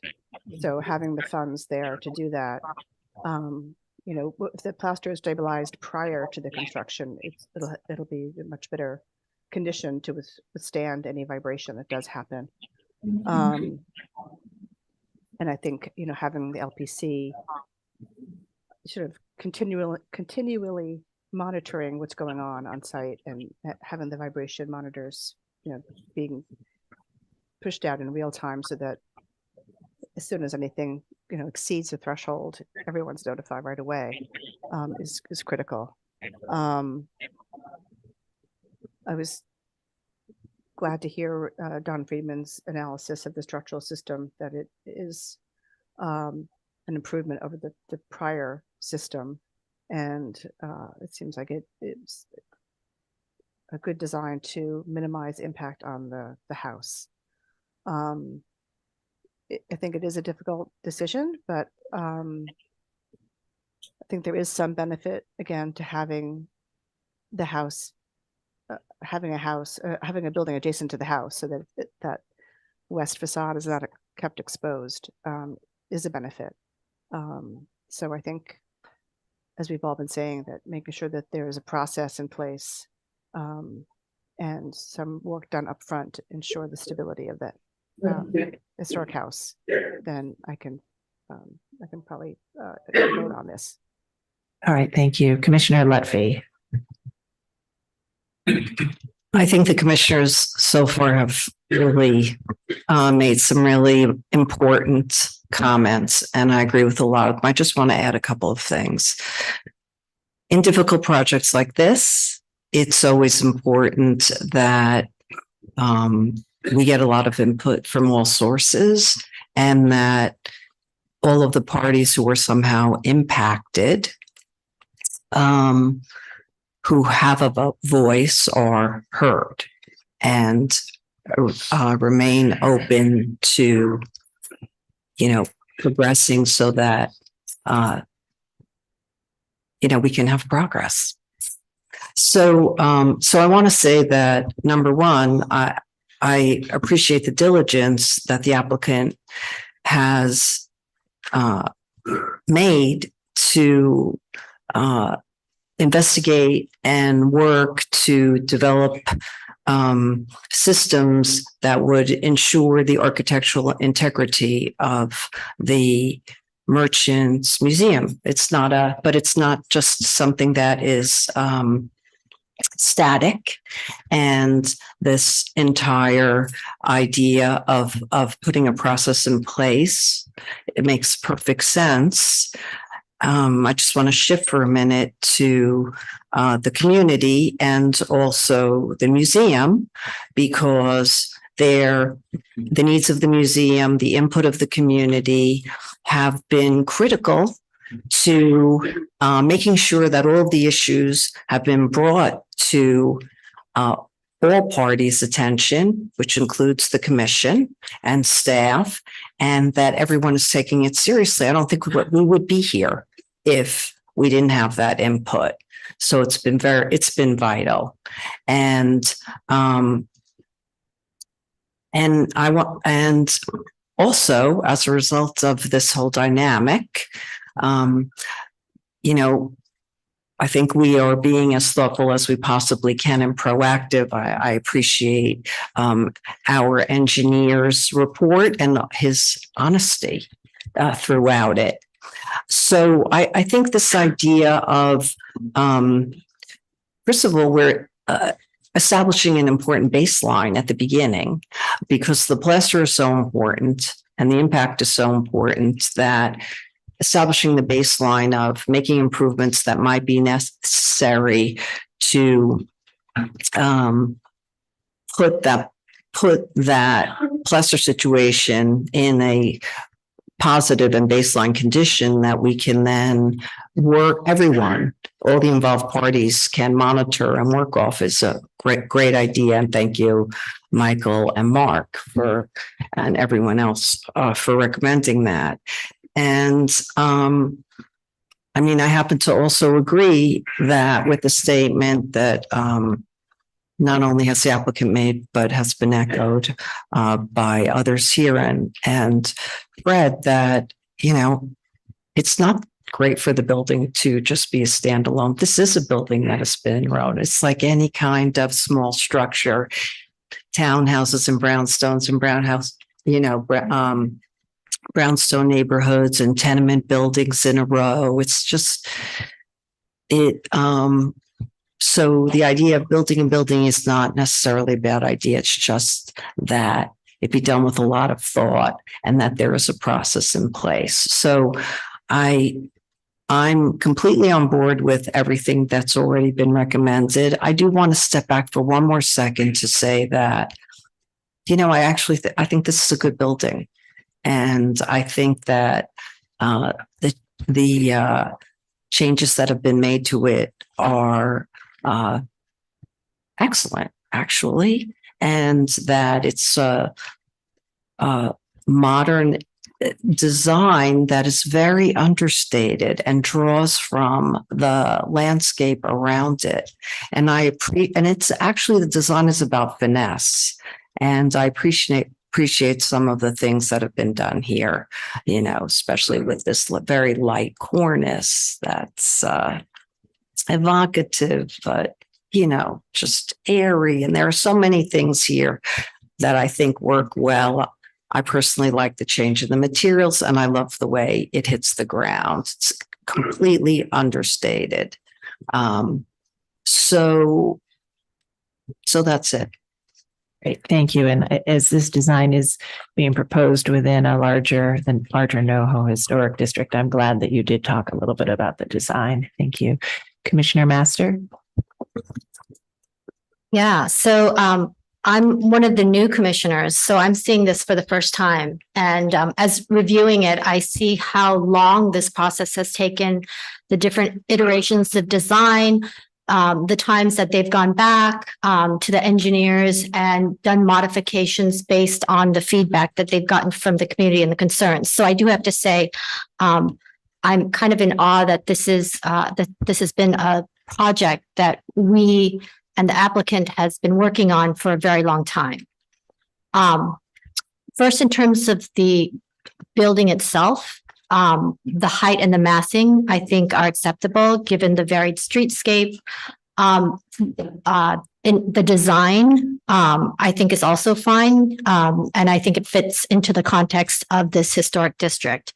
I also like the fact that when they spoke about the design, that they were considering kind of the weight of the building on the foundation and kind of sensitive to, not overpowering, what they're building. The ground floor, the commercial space, I think, is contemporary and also very indicative of other commercial spaces on the ground floor of this district. So I can find that the building to be appropriate. I think the big, issue here is really the risk of the building, of constructing the building in conjunction with what's adjacent. And I think the other commissioners have done a great job in talking about it. And it sounds from the engineers that the biggest risk is the vibrations. I think the vibration monitoring is important. And I like the idea that Michael gave us of having the plaster consultant come in and being very involved and doing some type of a plan for remediation if there is a problem later on. I think that despite the short-term risk of constructing this building, it sounds like in the long term, this is a positive for the adjacent historic building in terms of protecting the west wall. And they also mentioned something about the fill of water seeping in and how that might jeopardize it in the long run. So I think that if we can do something short term with the plaster and to protect as much as possible the construction process, I think that it's appropriate. Okay, thank you. Commissioner Jefferson. I agree with everything that's been said.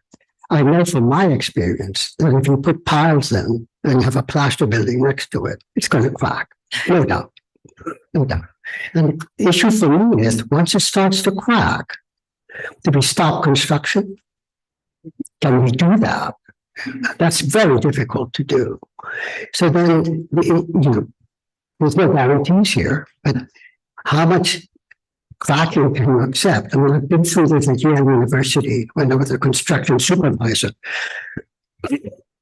And what do you do? And it's the question. And I come down with, I'm not sure we can ever stop construction in New York City. Almost impossible. And can it be stopped and say, well, no, can we come up with a plan? If half the wall falls down, we figure out what to do if the whole ceiling falls down. What do we do? Can we get that elaborate a plan, a precise a plan? Then I can approve it. But it's so vague now that I'm not quite sure. Commissioner Chapin. Yeah, this is an extraordinarily sensitive situation because of the presence of the adjacent individual landmark, which is, a fragile building that needs to be protected. First, I want to reiterate I think, critical importance of setting up a system to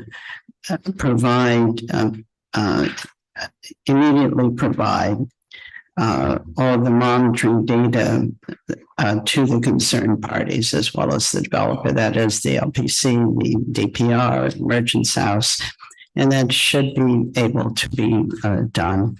And that was in my mind actually before I asked my question. So it was interesting to me that that was what our engineer also recommended as something further that could be done. I'll just say about the design that I concur with the remarks of others, and I think the design is fine. I think what it's really about here is, can we permit anything to be constructed here?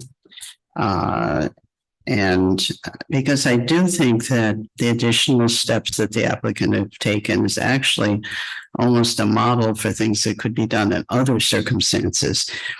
I was pleased with the steps that they were taking, and I think that they really have done some things that haven't always been done with other buildings, and I think it's a good template maybe to look at as we're looking at other things where we're dealing with construction that's happening adjacent to particularly sensitive buildings.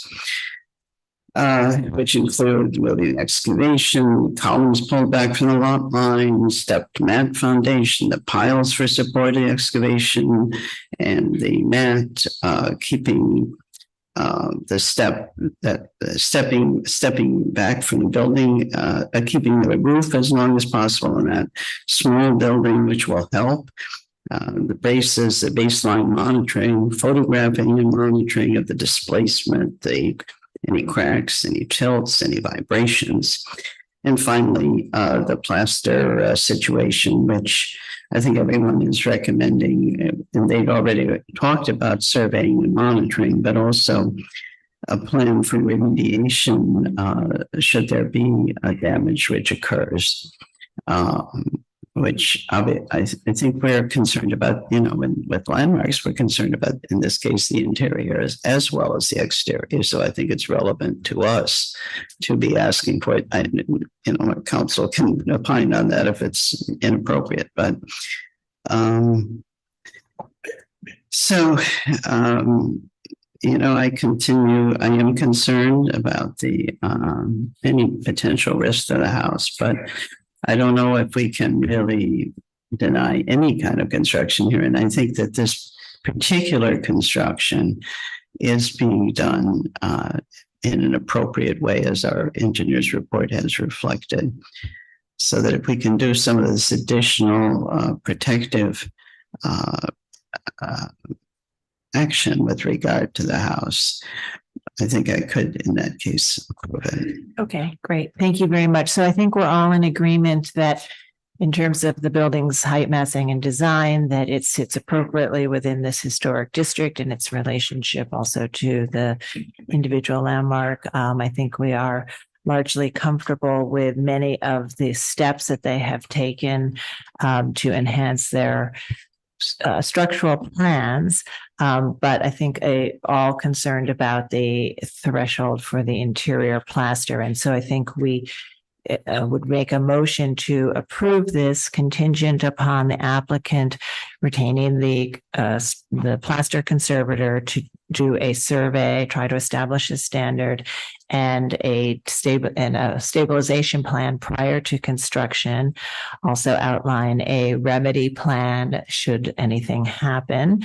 And finally, that, as I think was being presented, but that we make it clear that we want them to provide the monitoring in real time to LPC and all interested parties. Commissioner Goldblum, would you be comfortable making a motion with those 5 caveats? Okay. So there was a plaster study. I'm sorry, we're in a public meeting and we can talk to you afterwards. No, Atkinson, no. And it says that the settlement draft may be caused by foundation settlement and vibration. It's in the record and you haven't feel about it. Atkinson, no. I'm glad to send you another copy. All right, thank you. Okay. Regarding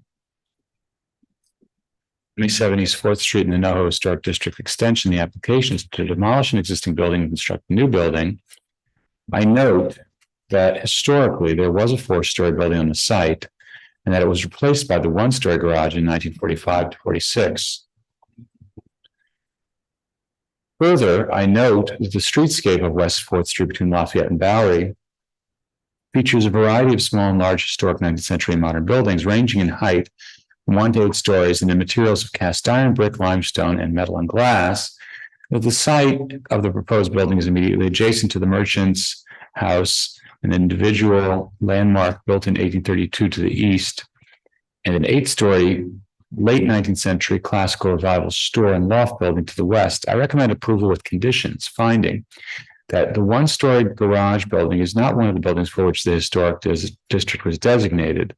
Therefore, its demolition will not diminish the special architectural and historic character of the NoHo Historic District Extension. That the excavation will be supervised by a professional licensed engineer. The applicant is providing all appropriate safeguards to ensure that the structural integrity of the adjacent buildings is protected, and will carefully monitor the excavation and construction to ensure that the work will not diminish the special architectural and historic character of adjacent buildings. That the height and massing of the proposed new building will be consistent with the height of other buildings of this width in the district and will fit within the varying building sizes and types on the street.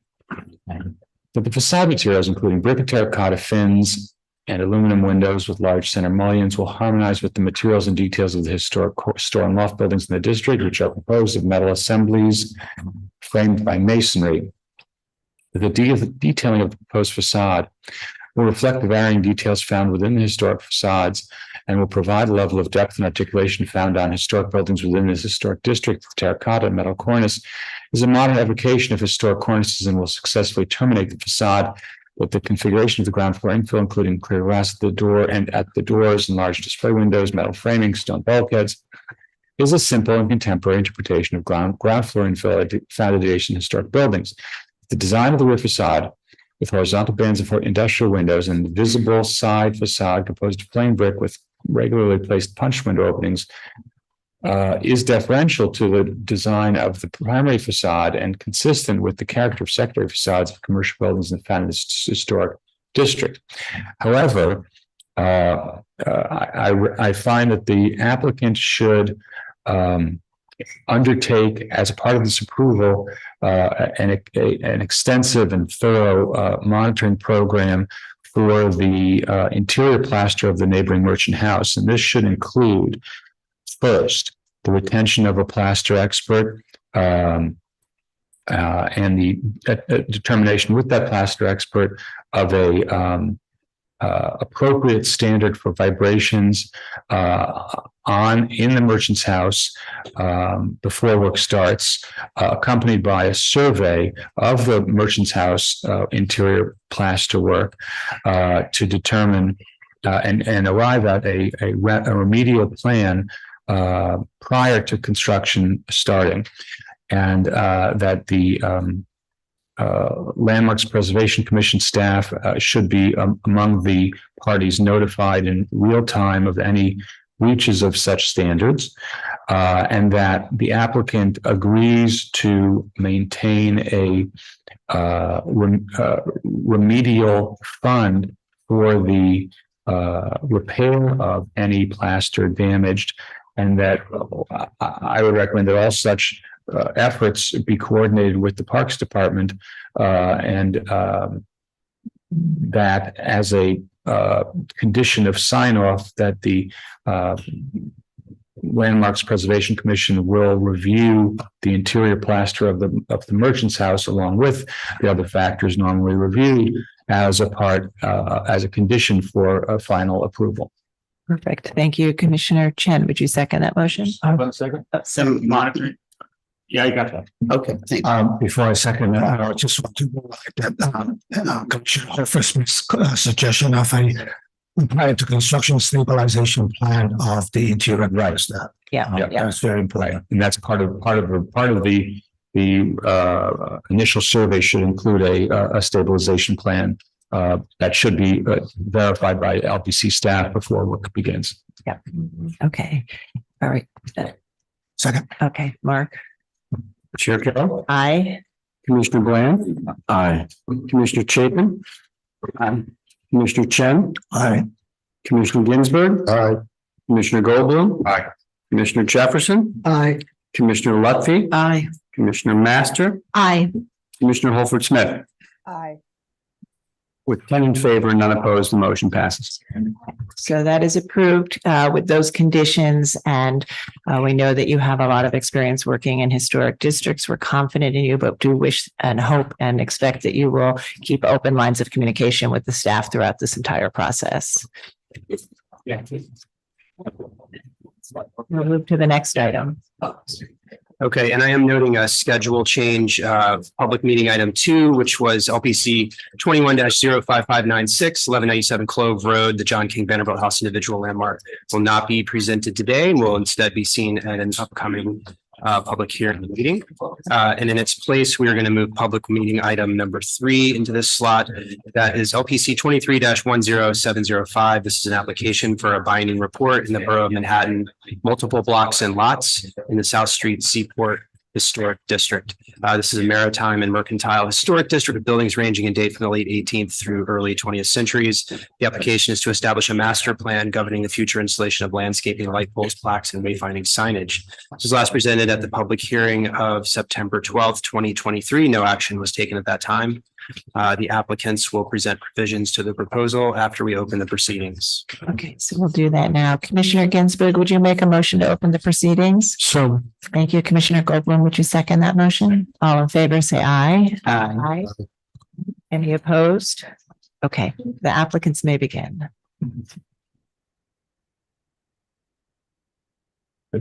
Morning, Commissioners. If you recall, I think we we're here in September to present a proposal to add some experiential items to the streets around the Seaport. We had received a lot of feedback from the public and from our vendors about some of the things that people thought were missing. And we put together the team. With me today, I'm George Giaquinto from the Howard Hughes Company, Senior Vice President of Development. With me today is Zenobia Meckley from Future Green, our landscape architect, Carlos Garcia from Observatory, our lighting designer, and Don Wilder from Pentagram, who worked on wayfinding and signage. So in responding, in bringing it forward to you guys in September, we received a lot of feedback. And so we've gone back and sort of retrenched. And we're here today to respond to the comments that were made. And so this is sort of a comment response presentation back to you guys. So one of the comments was that the plan should address the larger district. And I just wanted to illustrate really the areas that we have under our responsibility in our lease with the city. The green area is known as the maintenance area. Those are really represent the DMAP streets, and then the public areas that are on the east side of South Street, what we call Fulton Plaza, just south of the Pier 17 and Pier 16, which is part of the museum. But we are responsible for the operations and maintenance of those areas. Most of the DMAP streets are individual. We collaborate with the businesses, but really don't interact very much with the owners. There's no formal interaction with the owners. And so we really are addressing the DMAP streets and the public areas that we can essentially control. It's not unusual. I will say that there were master plans before, just for the storefronts in around the DMAP streets. So it's not without precedent that we're asking for approval for just this area. Another comment was the proposed lighting was not consistent with historical precedent and not appropriate. You can see the previously proposed lighting. We also went back and took a look at sort of what the history of streetlights were in the district. And from the 1900s forward, we had seen what DOT would term the teardrop, the ship's creek. And then in the 50s and 60s and 70s, I think as the streets were still active, they had the round head, Cobra sort of standard light poles in the district. What's existing in the district, you see on the left-hand side, those we believe were installed by Rouse and were as part of the 1980 development of the marketplace. And so we've, simply just taken that pole and adjusted it slightly. We wanted to add a different diffuser to it to soften up the light, to spread it a little more evenly. And so we think that hopefully this addresses that comment. Also, I just wanted to also point out there's some bullets on what the light, the material and the heights of the light. But I also wanted to point out that there was a comment about how many lights we were. Okay, there was a comment about how many lights we were putting on, and so I just wanted to provide a little statistic on that.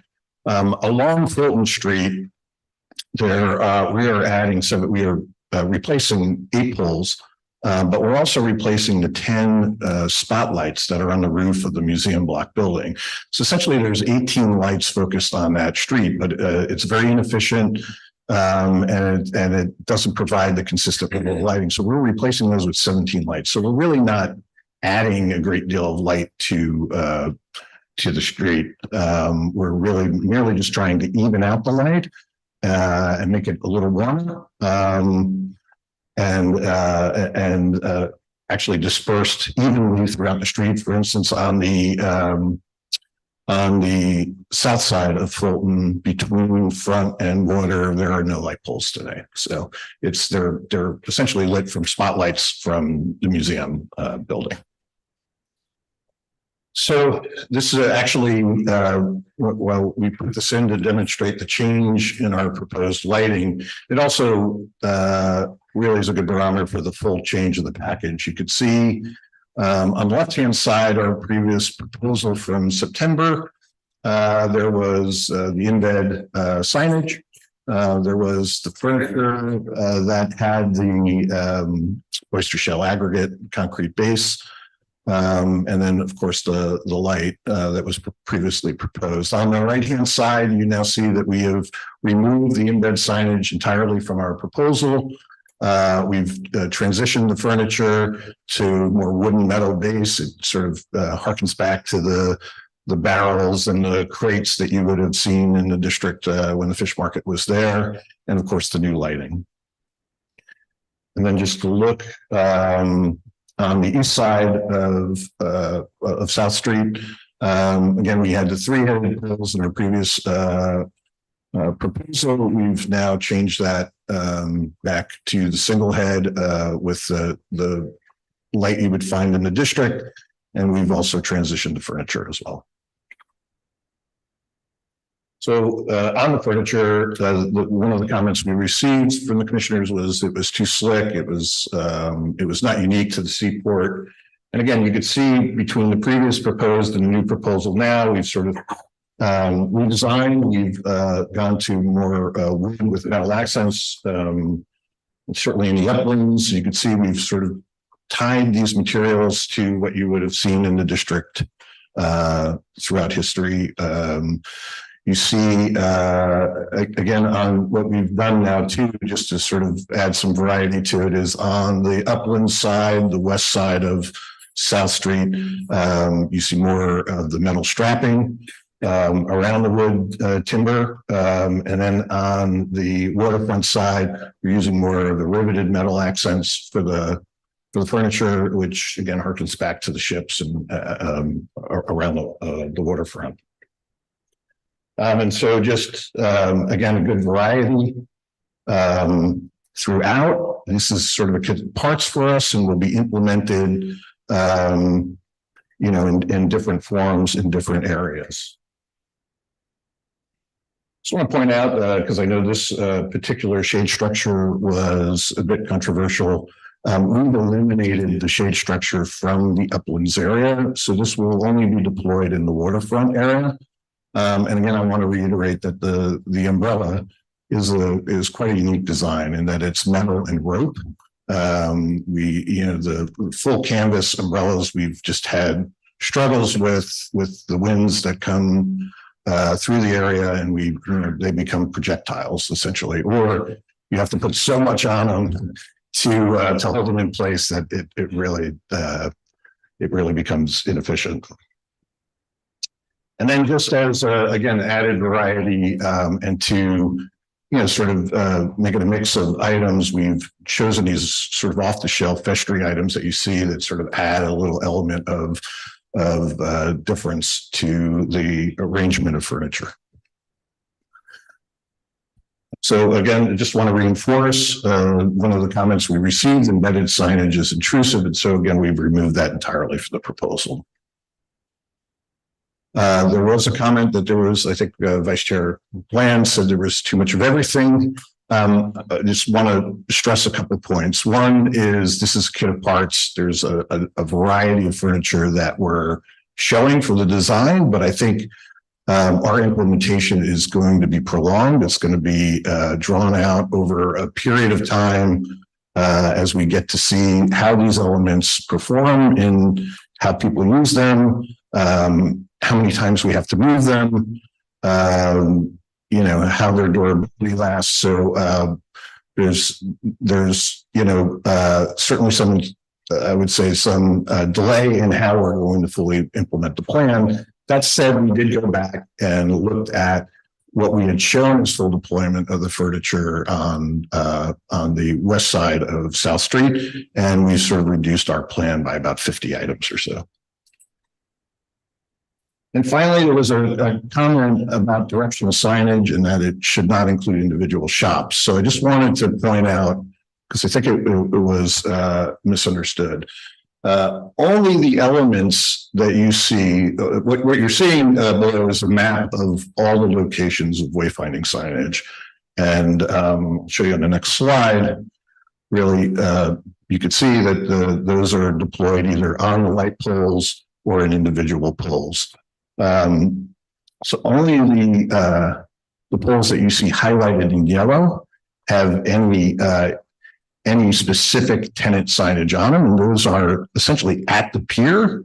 And so when people get to this large 300-foot long building, we're directing people to where individual entities might be, but within the district and sort of in the public areas around 16 and Fulton Plaza, we are referring really to site-specific wayfinding. So with that, I don't know if there's any questions. All right. Thank you very much, commissioners. Do we have questions? Commissioner Ginsburg. The renderings you have with the lighting, it seems, but I realize it may be just the rendering, that there's a lower light on the piers than there was in the previous image. Is that the case? Yeah, we were proposing, particularly at Fulton Plaza, this three-headed fixture that provided a great deal more light on it. So yeah, it is. We've stepped that back a bit, but I think we're pretty satisfied. I mean, Carlos, I don't know if you want. Yeah, for sure.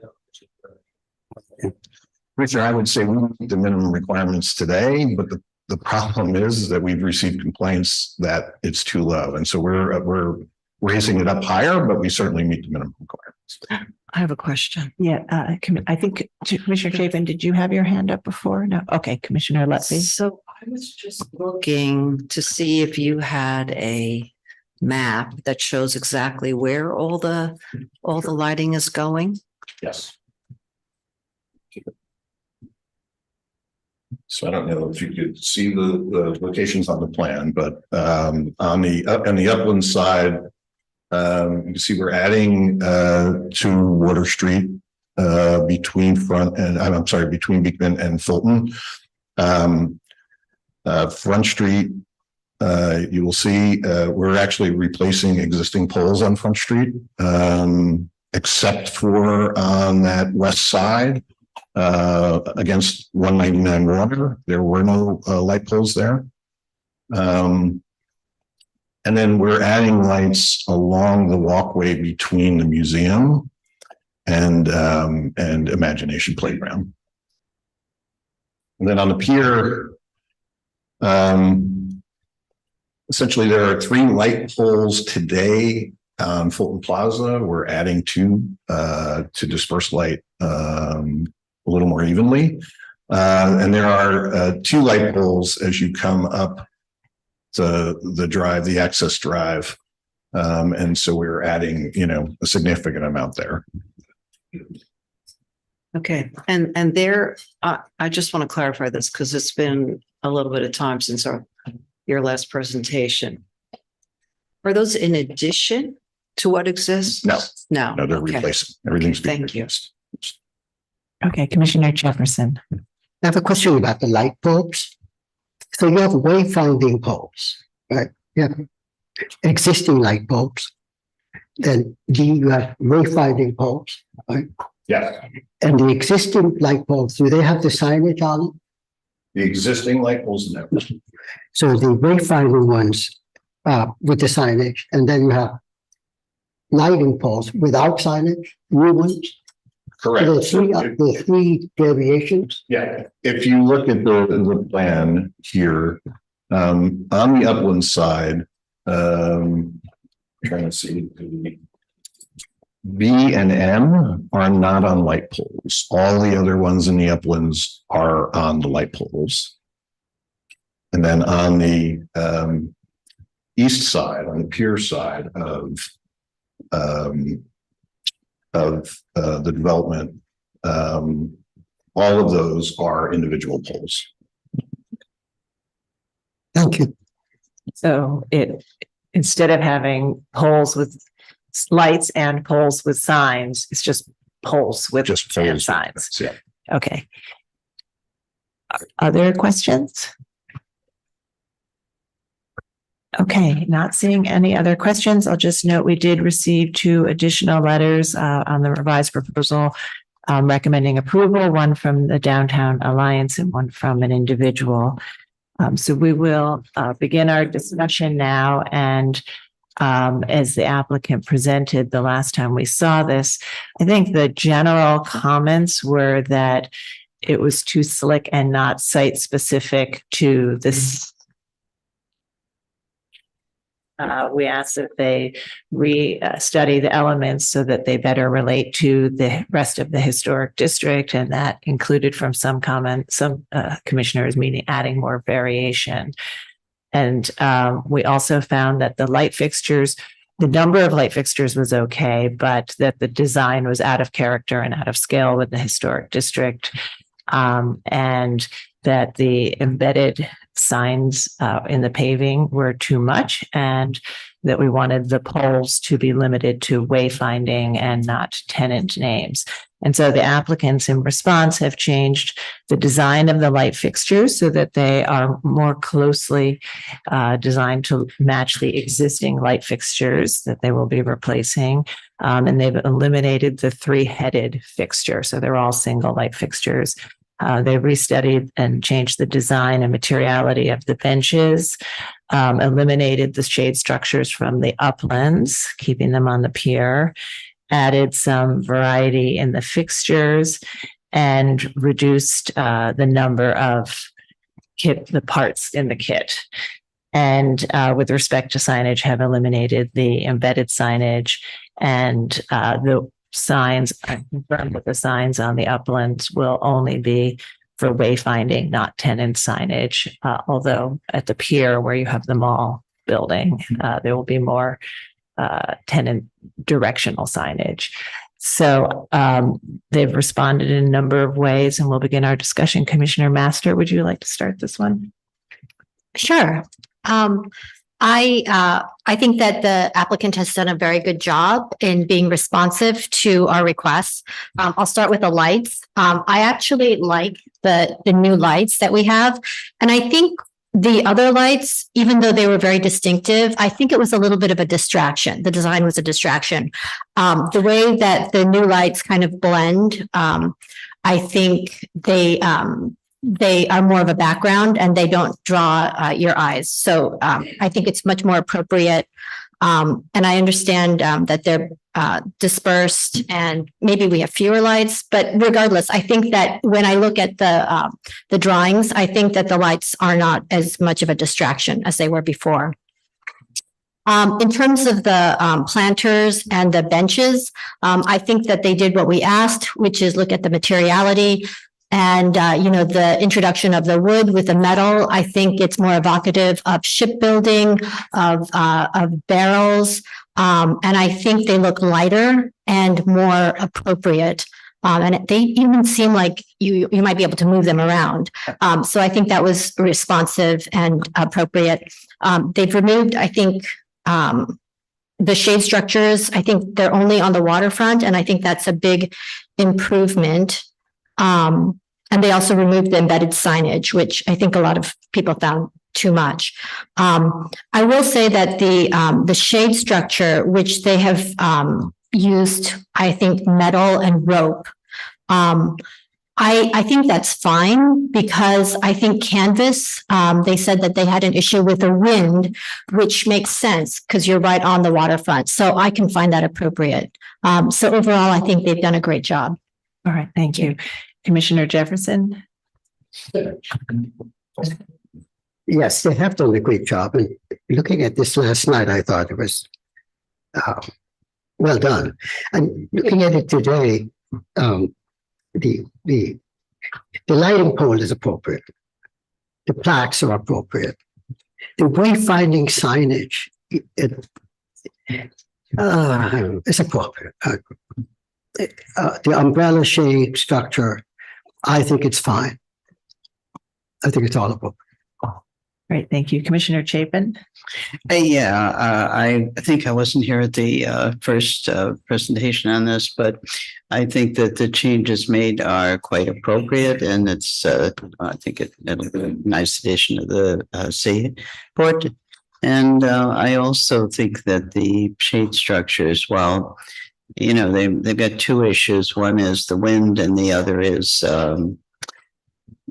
maintenance in terms of having them continue to look well. And I think using wood is okay, is appropriate instead of canvas here. So I can approve this as presented. All right, Commissioner Goldblum? I generally agree. I think that it's, I wasn't here also for the first go round, but it looks basically appropriate. The only thing I would suggest is that the variation in the benches from the upland to the downland or whatever the opposite of upland is. I thought that was a bit much. I think that it would be better to keep it simpler and just have the one design and not have the two. And I think the upland version was quite evocative, I think, and it felt like it would be okay. Commissioner Ginsburg? I agree with the other commissioners, appropriate, and can approve it. Chair Chen? Yeah, it's the same here. I just thought that the applicant listened to the comments from last time and improve upon, especially using the rouse type of lighting. That not the original proposal is a vast improvement. Given the wind and the gusts from just this past weekend, we can see why the umbrella may be appropriate. And in general, I must say that lighting has become such an important issue, and I'm glad that there's increased lighting here. Okay, thank you. Commissioner Halford Smith? Yes, I agree. I think it's a nice improvement over the previous presentation, and I can find the application appropriate. Okay, thank you. Commissioner Letby? So I'm going to be a little bit of a lone ranger here. I'm sure that's not him last. So just in a vacuum, I would like to say that the furniture is improved. I think the materiality is better. This in a vacuum. I agree, though, with Michael that the seating should be simplified. There only needs to be one kind. I'm not 100% sure about whether or not there's too much lighting around let's say the buildings that are part of the commercial structure here, as opposed to there just being an even amount of lighting through this area. I sort of see the signage, the lighting, and the furniture as part of the wayfinding system. And, I have to say I am conceptually, philosophically opposed to this idea of using wayfinding to steer people to some of these buildings, especially buildings that are commercial uses and even buildings that are not. We live in a city where so many things, so many important buildings, so many commercial establishments, so many art institutions are part of the fabric of our city. And I can't really think of too many instances where there's signage directing us to stores, to museums, to places where there's food. I mean, it just doesn't make sense to me. And what I feel is going on here is we're treating this whole area that's not boxed in a structure as if it is a commercial mall. And I can accept some of the things that we're doing in moderation, but not to the degree that it's being done. And I certainly cannot accept the wayfinding system. It just doesn't make sense to me. And for us, I think it is precedent setting. And I would hate, especially in these neighborhoods where we're always worried about the Disneyfication of a neighborhood, I would hate to see stuff like this start to pop up in meatpacking, in Soho, in, on the Upper East Side. It just does not make sense. These places that are being identified are destinations in and of themselves. People who want to go to Pier 17, and many people do. I go. I love that pier. I've said it before. They know where they want to go and they figure out how to get there. It's not so complicated. It's not so complicated to find the South Street Seaport Museum or the Tin Building. If I want to go to Italy, I find it. And I am sorry, because I'm sure I'm the only person who is going to vote against this, that we are actually doing this. Because as I said, I do think it's a precedent. And, as you know, I'm all about enlivening the streetscape, diversity of uses. I think the district, and maybe it's, the Downtown Alliance has to look at this differently, and possibly the applicant has to be an advocate for the district being either a more important part of an existing bid, or that a new bid gets created so that uses like this are up where they make sense. And again, I do not think the wayfinding makes sense at all. Where these uses, whether it's lighting or seating, happen, that it's done in a way where the greater district is taken into account. So that's it. All right. Thank you very much. And I think it is helpful to have a full perspective and different perspectives. So I do appreciate that. And I think, though, we have enough to support it as is. We'll ask them to consider, I think we did ask them for variety, but we'll ask them to consider simplifying the benches if they choose to. But I think we have enough to support it as is today. So Commissioner Master, would you go ahead and make a motion? Sure. In the matter of LPC 23-10705, South Street Seaport, multiple locations, South Street Seaport Historic District. I recommend approval, finding that the proposed work will not damage or eliminate any significant architectural features of the streetscape, that the proposed master plan will assure the installation of a variety of distinct but compatible streetscape elements, helping to highlight and organize a select portion of the historic district that connects Fulton Street to the piers and its structures on the waterfront. That the proposed street and sidewalk furnishings, including raised planters, benches, and trash cans, are modern installations made of wood and metal and will relate well to the historic district in terms of materials and scale. That the height and placement of the new metal light poles at select areas of the historic district will be well scaled and evenly spaced and will not overwhelm the streetscape. That the proportions, design, details, and materials and finish of the proposed light pole fixtures will relate well to the streetscape and will harmonize with existing fixtures found elsewhere in the historic district.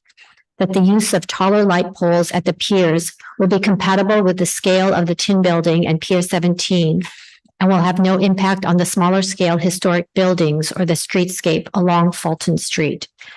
that the presence of freestanding directory signage and directional signage on poles at multiple locations will provide uniform wayfinding at a pedestrian scale and will not obscure buildings or scenic views.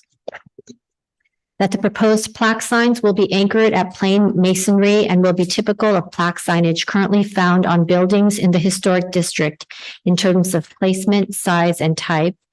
And that the proposed work will improve connectivity between the assemblage of historic buildings and piers separated by the FDR, thereby enhancing the special architectural and historic character of the South Street Seaport Historic District. Thank you. And Commissioner Jefferson, would you second that motion? Second. John, will you call the vote? Yes, I'd like to just note that Commissioner Bland is recused from this item and has left the hearing room. Chair Carroll. Aye. Commissioner Chapin. Aye. Commissioner Chen. Aye. Commissioner Ginsburg. Aye. Commissioner Goldblum. Aye. Commissioner Jefferson. Aye. Commissioner Lutfi. Nay. Commissioner Master. Aye. Commissioner Holford Smith. Aye. 8 in favor, 1 opposed, the motion passes. All right. So that's approved. Thank you. And I think we're moving to our public hearing agenda now, correct? That's right. We'll start with public hearing item number 1, LPC 24-03819. This is an application for a certificate of appropriateness in the Borough of Manhattan, block 497, lot 18, 560 Broadway, KA 560 to 566 Broadway, 72 to 78 Prince Street, 98 to 104 Crosby Street in the Soho Cast Iron Historic District. This is a store building designed by Thomas Stent and built in 1883 to 84. The application is to modify storefronts and install a flagpole and banner, awnings, signage, and window film.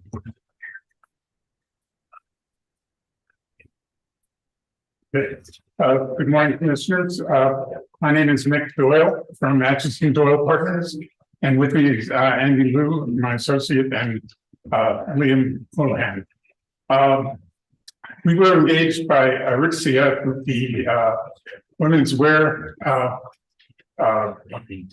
group that's based in Vancouver, Canada. We've been working with their design group to get the landmark issues in New York addressed.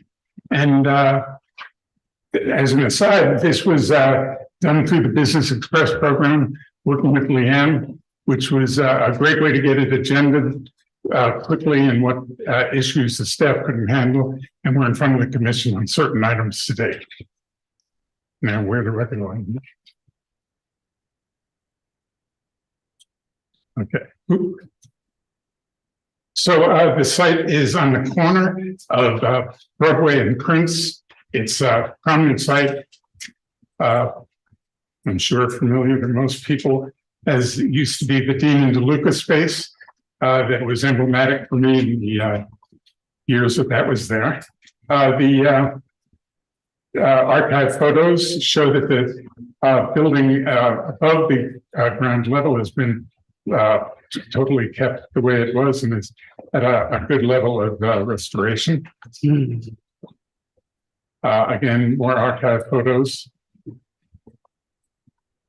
The corner of Dean and DeLuca, which opened in '88, closed in 2019. Again, that's why it was sort of emblematic. But I just wanted to point out that in 2015, that the commission approved awnings for the second floor, which were never done, but it was in front of the commission at that time. Again, a shot at the existing conditions. And this is the Crosby Street facade and the Prince Street elevation on a beautiful sunny day. So it really shows the building, the windows up above have all been restored. And it's just worth noting that Aritzia is actually looking at, or actually doing 3 landmark spaces in New York, very high quality of design. And that's about 120,000 square feet of retail, which is great for New York at this point. Again, the existing condition on the left and on the right is a corner shot of what we're proposing. And on the Prince Street elevation, the awnings again on both levels. And just the classic storefront in Soho. We took a trip through the neighborhood just to keep the use of flags. The existing Aritzia store, which is on Broadway, has 2 current flagpoles: Hugo Boss and Equinox, and Zakat flags on Broadway. The existing Converse store on Broadway, which is the building that is in place today, 560, and this is adjacent to the proposed Aritzia store. So there's 1 existing flag, and then a Rolex flag on Green Street. The awnings are retractable, and this is a good shot of a head-on what we're proposing. This is on the 2nd level. It's the signage that we're in front of the commission for.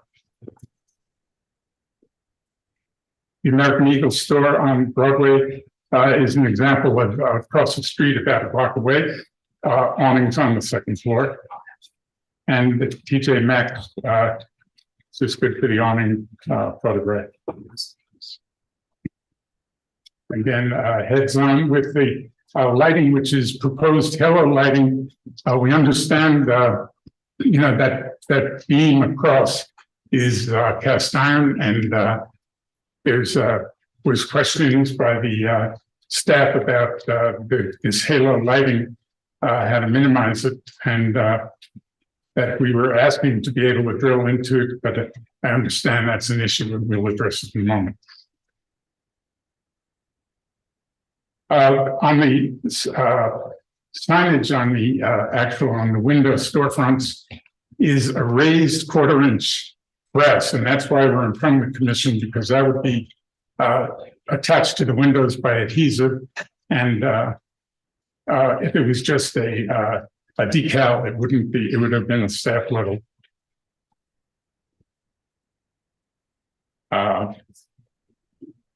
Again, this is the film that's on the building now. We're proposing using that in the area towards the Crosby Street side because of a design layout, which is sort of a program that they have, which is, as you can see on the plan, the dressing rooms around a large area with mirrors. They don't have the individual and put that. So these are windows that we're proposing to be screened off with film. And this is the lighting, which is all concealed behind the columns, and the not seen, just the lighting will be seen.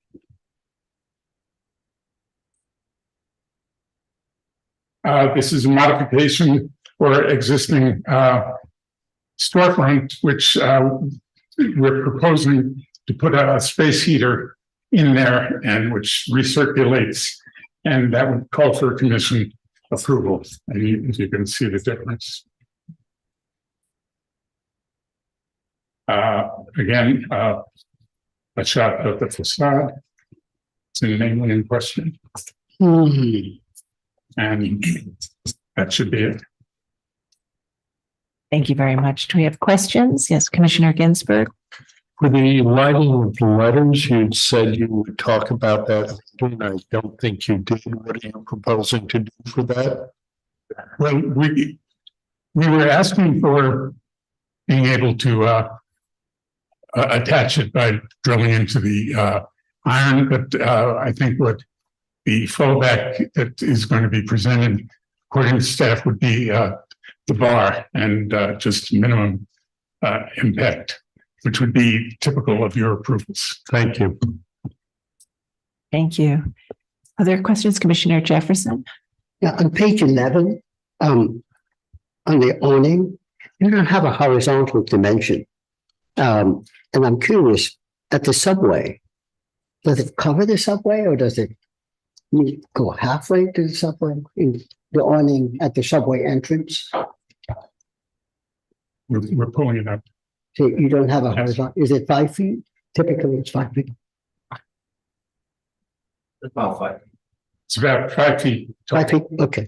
And the awning at the subway entrance, was some question by, I read somewhere about the water coming into the subway.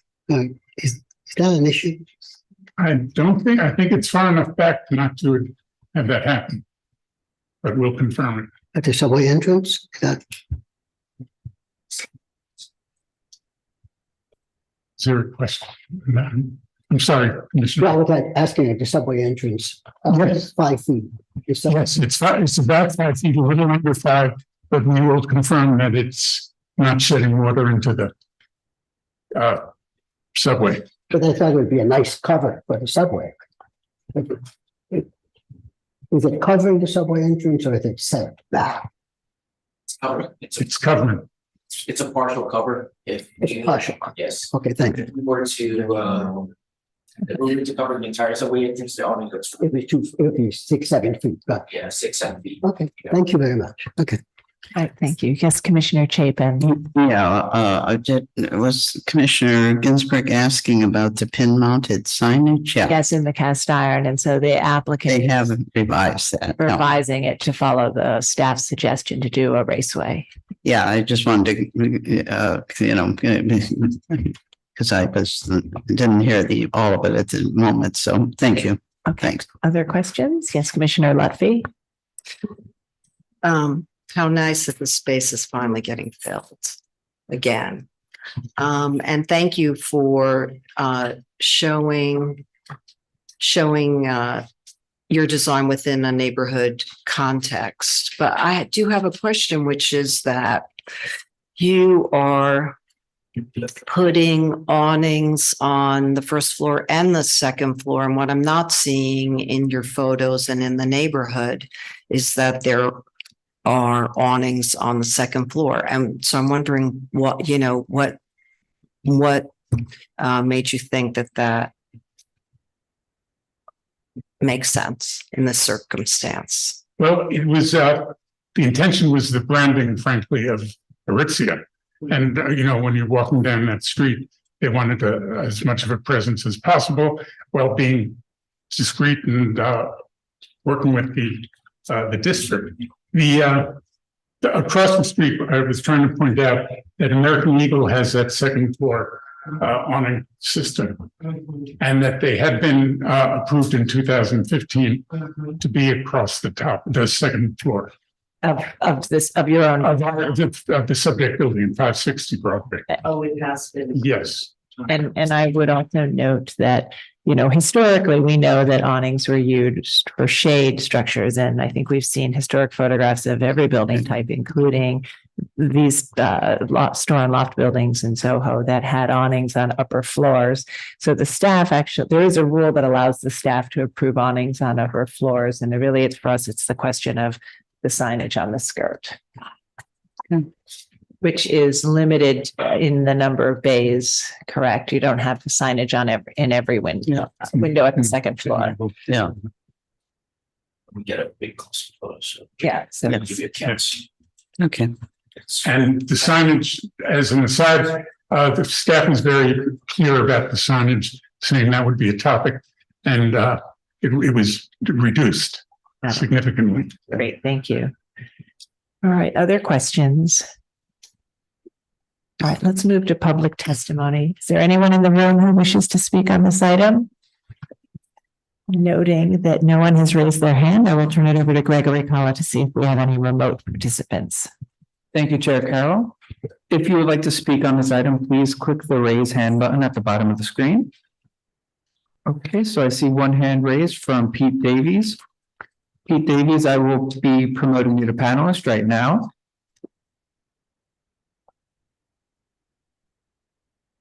Okay.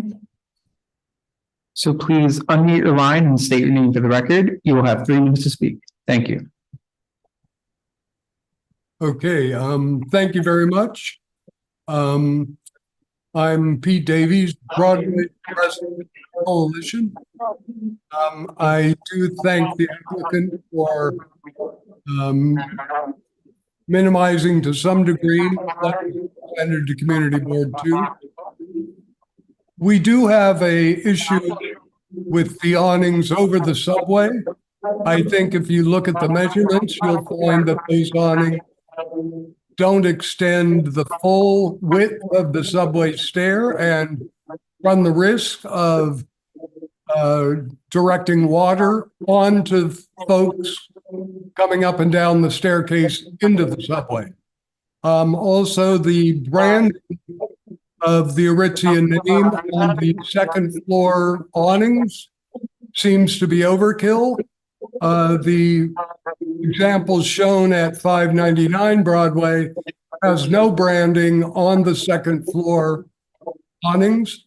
Those are the only second floor awnings currently existing in the Public Historic District. So removing the name on the second floor would be a better way to go, we think. I just would like to thank the commissioners who raised the issue of the overbranding and the subway entrance. I'm getting an echo here. I apologize. I'm a little confused. But thank you for the time and your consideration. Okay, thank you so much for your testimony.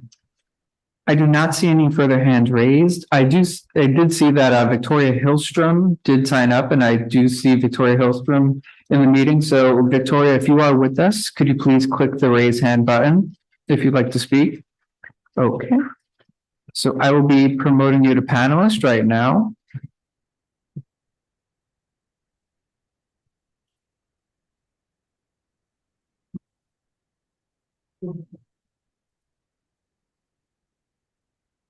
And if you could please unmute your line and state your name for the record, you'll have 3 minutes to speak. Hello, thank you, everyone.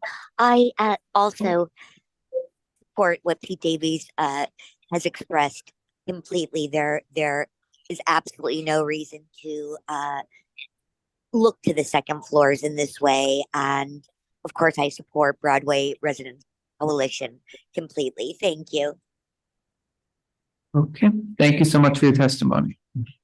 I do not see any further hands raised, so I will note for the record that Manhattan Community Board 2 recommends approval of the pin-mounted signage on both sign bands of the brass signs and vinyl decals mounted on the storefront windows, approval of the installation of louvers, painting of window frames, installation of double doors, approval of street-level awnings on both streets, noted concern about rain runoff from the awnings dripping directly onto people and exiting the subway station. And then denial of the flagpole and flag and one of the second story awnings as being overkill. This is consistent with the board's position on an early application in December 2013, submitted by a different applicant who similarly sought approval from an excessive number of awnings. And with that, I'll bring it back to you, Chair Carroll. Okay, thank you very much. Would you like to respond to the comments we've heard? Just that we thought the Aritzia graphics on the second floor were modified and were discreet enough to warrant approval. So they are reduced in number from the They presentation had been on every. that went to the community board? Yes, and we discussed that. Okay. Any final questions, commissioners? All right, let's move to close the hearing and begin our discussion. Commissioner Chen, would you make a motion to close the hearing? So moved. Vice Chair Bland, would you second that motion? All in favor, say aye. Aye. Any opposed? Okay, so we'll begin our discussion, and there are, to accommodate this new tenant, really 6 components. There is the installation of awnings, which, as has been discussed, includes signage on the skirts at the second floor. Dimensional letters in the display windows, halo lit letters in the cast iron band above the storefronts, which the applicants are now proposing on a raceway to minimize presentations as per the staff recommendation. Modifying the transom bar at the main entrance to accommodate a space heater, installing gray film at a few of the single window openings on the side facade, and the installation of the flagpole. So Commissioner Jefferson, would you like to start this one? When I looked at this on Saturday, I analyzed it. I thought the awnings at the corner at 2 levels was a lot. But then I thought a corner activating it. It was exciting. I said, I thought that was great. I'm slightly changing my mind now because I had this feeling of coming out of the subway and water dripping on me. But okay, I'm just saying about design. I'll stay with the not function design. I think the double door is fine. I think the installation of the lighting is fine. I think the frame on the glass, fine. The only issue I have really is the corner flagpole. I think it was 10 feet when I looked at it. The pole stuck out 10 feet and then the flag was 10 feet or some around that proportion. I thought it was excessive, particularly with at the corner with the awnings just became excessive, I think. Okay. So, in terms of its length or in terms of its. Being there. Okay. So just okay. In terms of elements. Great. Thank you. Commissioner Chapin. I actually can approve this as presented. I think that the awnings are appropriate, and they've reduced the signage on them. They've changed the signage to the raceway, and that's appropriately done now, so it's not minimally intrusive. And I think that this is an area where you do see a lot of flagpoles, and this isn't a big one. It's in league with the size of others. So, it's sort of a festive thing, and I don't think it's inappropriate for the neighborhood. So I'm okay with it. Thank you, Commissioner Goldblum. Okay, I agree with Viraga on the flag. I think it should be removed. I think that the functional concern about the dumping rainwater on subway riders is valid. So I don't think it's an issue for us. Actually, I think it's really an issue for the applicant, but I think be a better idea to get rid of those or deal with that somehow, some other way. And I do think that the letters are fine on the raceway. I just don't think that illumination is appropriate. I think it should be unilluminated. We do approve halo lit lighting. But the rest of the building's letters, are those also halo lit? It didn't look like that. This, I don't know if the other existing ones are, but we have approved halo lighting and halo lit letters in this district. Okay, I felt that staff level, right? And at staff level. Yeah. Okay. Okay. Commissioner Ginsburg. Thinking about the canopy over the subway entrance, which there was when Dean DeLuca was there. If you stay under the canopy, you'll actually be protected. But if there was a way to limit the runoff, that would be good. I'm mixed about the flagpole. I could, depending on what the other commissioners say, I can support it, but I also am not in love with it. I would like to compliment the applicant. I really do like the metal letters instead of the decals on the glass. I think that's a much more elegant solution. And so I realize that has to come to us, but I think it's a lot nicer than just stuck on letters. Yeah, agree. Commissioner Chen. Yeah, no disagreement there. I think Commissioner Gimbel's comments well taken. I think that the number one, I think that is good that the applicant heeded the staff suggestion on not damaging the cast iron beam and move the lettering elsewhere. I'm in agreement with some of the comments about especially the canopy over the subway. It's going to rain anyway, and it's whether it's 50% covered or 100% covered, not covered. But obviously Commissioner Gimbus is correct. If there's a way to minimize the downpour into the subway, because subway is vulnerable, and that's, I'm mixed about the flagpole. I'm sort of in agreement with Commissioner Chapin that given the context of, how do we decide who to get a flagpole? And so I would like to hear what the rest of the commissioners think. Okay, thank you. Vice Chair Bland? I okay with all of it, except the halo light, which I now hear is approved by staff, but I still heard it. On this building at this place, I think it's wrong. Just the halo, the rest of it's fine. And I'm particularly liking the awnings because of the color, and I hope that really is an accurate rendition of the color.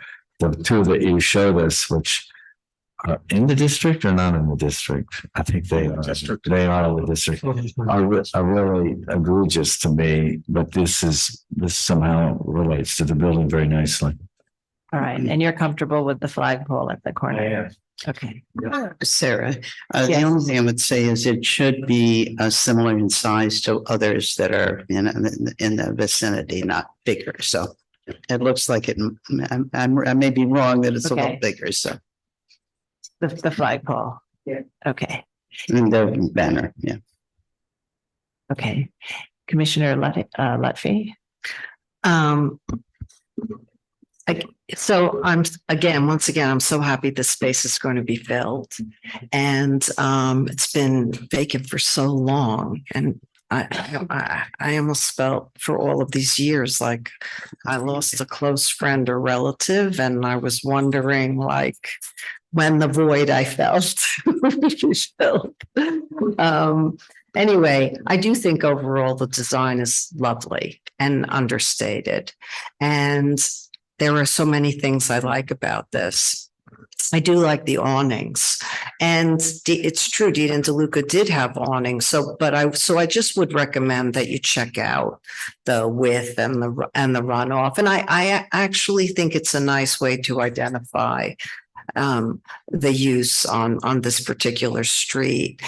I don't have especially since we've approved it, I don't conceptually have a problem with the awnings on the second floor, but I do have a little bit of a problem with, tagging the store on them. I appreciate the fact that you reduced it, but I think in many, many instances, we have asked applicants to not put the name of the entity on the second floor. So I would recommend against that, especially because I am in favor of the flagpole, which I love. And it is very common in this district. And I think it's another way at that level to identify the use. The use of film is great. I think the transom door works well. And I'm happy about the changing of the signage to Raceway. I'm okay with the halo lighting. Okay. Commissioner Master. So as a consumer, I'm very happy that Aritzia is increasing its retail presence in Manhattan, as it's my daughter's favorite store. So yeah, I think the awnings are fine. I think you have a nice neutral color, and it does establish that it's a two-story retail store. And I'm glad that you reduced some of the lettering. So, it's not necessarily every awning has the signage. The halo lighting, you're going to put it on the Raceway. I think that's great. The window film is necessary. Dimensional letters are good. Transom bar is good and necessary. I think the awning over the subway entrance, since they're retractable, I'm sure that Aritzia and, they'll work out, if there's a problem with the water coming into the subway. The flagpole, I think it's very indicative of retail in this district. So I think it's approvable, but I would agree with Commissioner Chapin that, the flagpole, the size should be similar to what else is in the district now. Thank you. Okay, thank you very much. All right, so I want to thank everybody for their comments. Where we are is we do have enough votes to approve the proposal just working on the size of the flagpole. But in order to get that 6 vote, it does mean eliminating the. Oh, I'm sorry, Commissioner Holford Smith, please. Go ahead. I had you on my mind and then I forgot you. I apologize. That's okay. That's okay. I know on Zoom, it's, you know, you don't kind of forget that I'm here. Yeah. So, I actually am fine with this application as is. I think given the neutrality of the color of the awnings and the limitation of the, you know, the name on not on every awning, I think that is appropriate. And I think the flagpole is appropriate here. I think Broadway, you know, has history of having awnings, of having flagpoles. And I think as long as it's in line with the standard size, I think it's okay. And the awnings that go over the subway entrance, it's actually kind of a common thing. So, you know, I think Dean and DeLuca had it, other locations have it. So I think it's just a fact of life in New York City. So I can find this appropriate as is. Okay, so well, thank you, Commissioner Holford Smith. That actually changes the vote a little bit. So I think we can make a motion to approve it as is now, but we would ask that you study the runoff and figure out a solution to that to be a good neighbor. So let me go ahead and make this motion because I think that's going to reflect only some of the commissioner's comments. Okay. In the matter of docket number LPC 24038195 560 Broadway in the Soho Cast Iron Historic District, a store building designed by Thomas Stenton, built in 1883 to 84. This is an application to modify storefronts and install a flagpole and banner, awnings, signage, and window film. And I recommend approval with modifications, finding that the proposed signage on the skirts of the proposed awnings will not overwhelm the building, that the dimensional letters proposed at the storefront glazing are modest in scale and will not substantially reduce the transparency of the display windows, that the halo lit signage proposed at the Broadway and Prince Street sign bands are in keeping with the busy commercial character of the Broadway streetscape, and their installation on a raceway containing the electrical conduit will minimize the number of penetrations at the sign band. That the proposed modification at the transom bar of the main entrance on Broadway to accommodate an air curtain is a minor adjustment in the storefront framing that will not detract from the overall design and character of the storefront, that the gray interior film at the 2 smaller ground floor windows on the Prince Street facade will hide back of house fitting rooms and will not reduce the transparency of the primary show windows on Broadway. That the proposed flagpole is in keeping with the busy commercial character of Broadway, and this large building has robust details. Therefore, the installation of this flagpole will not detract from the facade or streetscape. That the placement of the flagpole will be compatible with the ordered design of the facade and will be in keeping with the traditional placement of flagpoles between first and second floors at commercial buildings within the historic district. And that flags of a similar type and size are found at this building and on other buildings with retail uses in this historic district. But we'll ask that you work with staff to ensure that the size of the flagpole and then corresponding size of the banner is typical in the historic district, and that you explore solutions to the runoff of the awnings. All right, Commissioner Chen, would you second that motion? Second. Clerk Carroll. Aye. Commissioner Bland. Aye. Commissioner Chapin. Aye. Commissioner Chen. Aye. Commissioner Ginsburg. Aye. Commissioner Goldblum. Out. Commissioner Jefferson. Aye. Commissioner Lutfi. Aye. Commissioner Master. Aye. Commissioner Holford Smith. Aye. With 9 in favor and 1 opposed, the motion passes. That's approved. Thank you. We'll move to the next item. Next item is public hearing item number 2, LPC 24-01184. An application for a certificate of appropriateness in the Borough of Manhattan, Block 511, Lot 8, 588 Broadway in the Soho Cast Iron Historic District. This is a commercial building designed by Buckman and Diesler and built in 1897 to 98. The application is to install a flagpole and banner.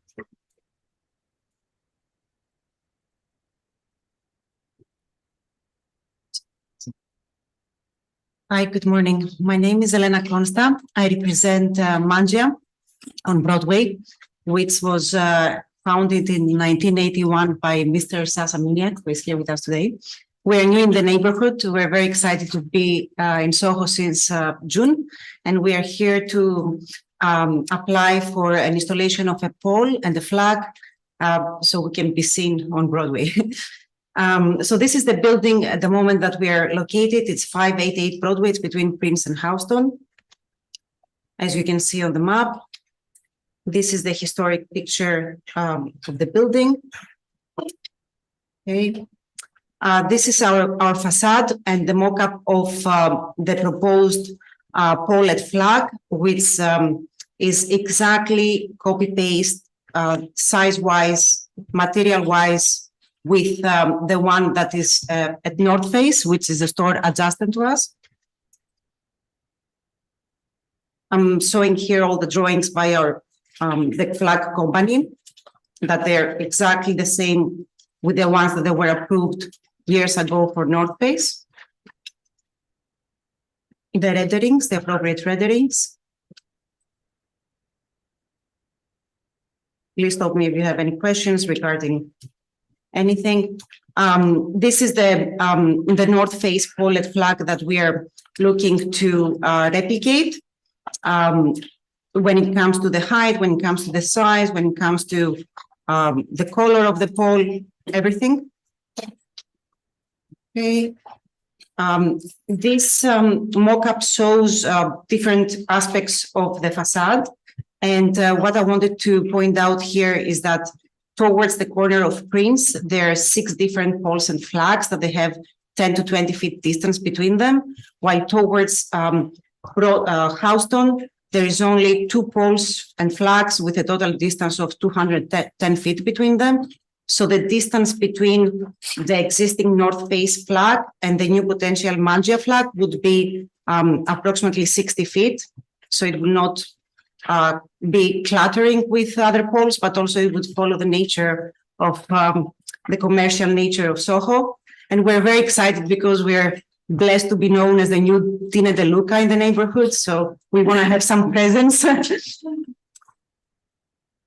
So here is a different aspect of the building. It shows that the building has 6 facades in total. 4 of them are storefronts and 2 of them are residentials. And in the entire building, there is only 1 pole and flag.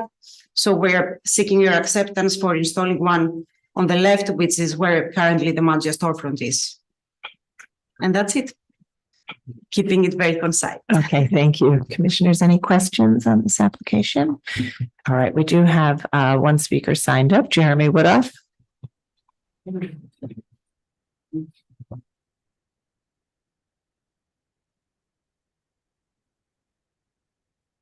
Good afternoon, Commissioners. I'm Jeremy Woodoff, speaking for the Victorian Society in New York. Founded in New York City in 1966, the Victorian Society in America is dedicated to fostering the appreciation and preservation of our 19th and early 20th century heritage.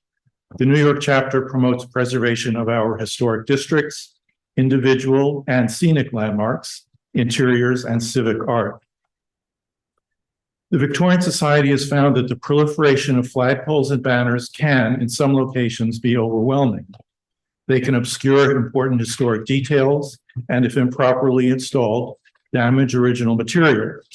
However, we sometimes support their installation in specific locations. First, when there's a history of flagpole installations in a particular district.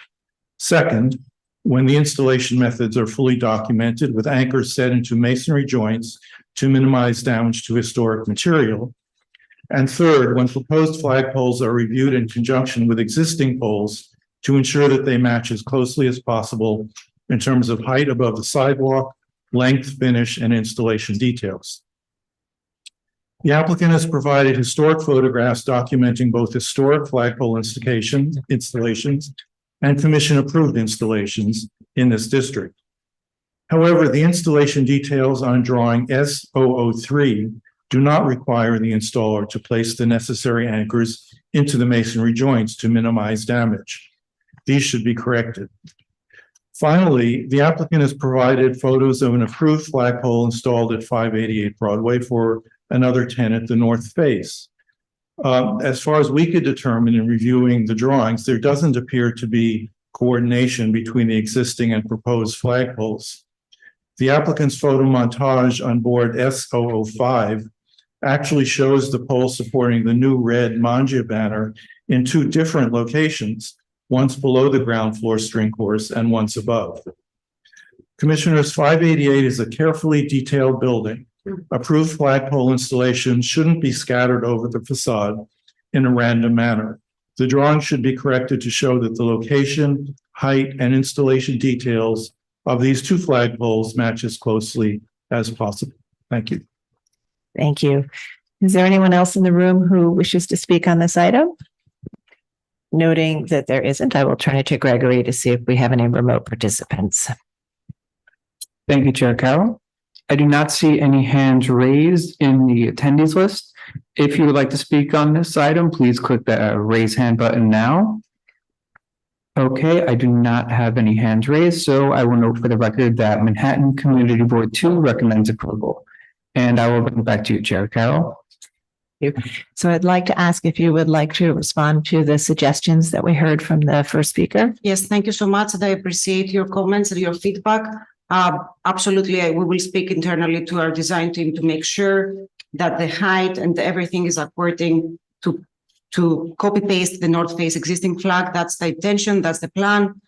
We've been working with the entire team to make sure that we replicate inch by inch exactly the North Face existing flag and pole. Okay, thank you. And we can also, should this move forward, review the installation details as well. All right, commissioners, any final questions? All right, Commissioner Master, would you make a motion to close the hearing? So moved. Thank you. Commissioner Jefferson, would you second that motion? So second. All in favor, say aye. Aye. Any opposed? Okay, the hearing is closed and we'll begin our discussion. This is for 588 Broadway, which is a large and really robust and beautiful building in Soho. And the proposal is to install a new flagpole to match previously approved flagpoles 60 feet away on this facade. And the applicant has represented that they would match the dimensions, height, placement, location, and details. So we'll begin our discussion. Commissioner Chen, would you like to start this one? Yeah, given the past history and the context, I think this is a very appropriate. Thank you. Commissioner Ginsburg. Agreed, appropriate. Commissioner Goldblum. I think it's okay. Commissioner Chapin. All right, Commissioner Jefferson. Appropriate. Appropriate. Okay, Commissioner Master and Commissioner Lutfi. Appropriate. And Vice Chair Bland and Commissioner Holford Smith. Appropriate. I'll note for the record, Vice Chair Bland nodded. And agreed. All right, so we have a consensus around the table. And Commissioner Chen, would you make the motion? In the matter of LPC 24-01184 588 Broadway Soho Cast Iron Historic District. The application is to install a flagpole and banner. Noting the building's style, scale, materials, and details among the features that contribute to the special architectural historic character of the Soho Cast Iron Historic District. I recommend approval, finding that the proposed work will not eliminate or damage any significant architectural features, that the use of flagpoles and banners for commercial advertising purposes is consistent with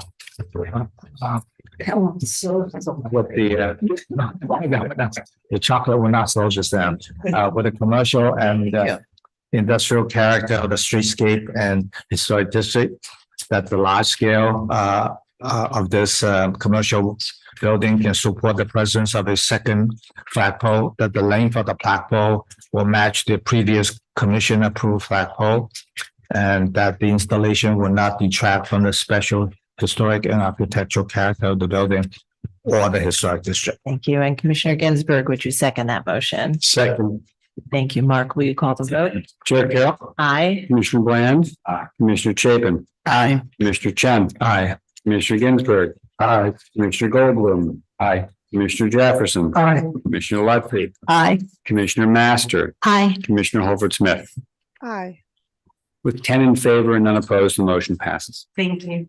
Thank you very much. And we'll move to the next item. Right, next item is public hearing item number 3, LPC 24-03735. Application for a certificate of appropriateness number of Manhattan Block 612, Lot 14, 34 Perry Street in the Greenwich Village Historic District. This is a Greek Revival style row house built in 1845. The application is to construct a rear yard addition and alter the rear facade.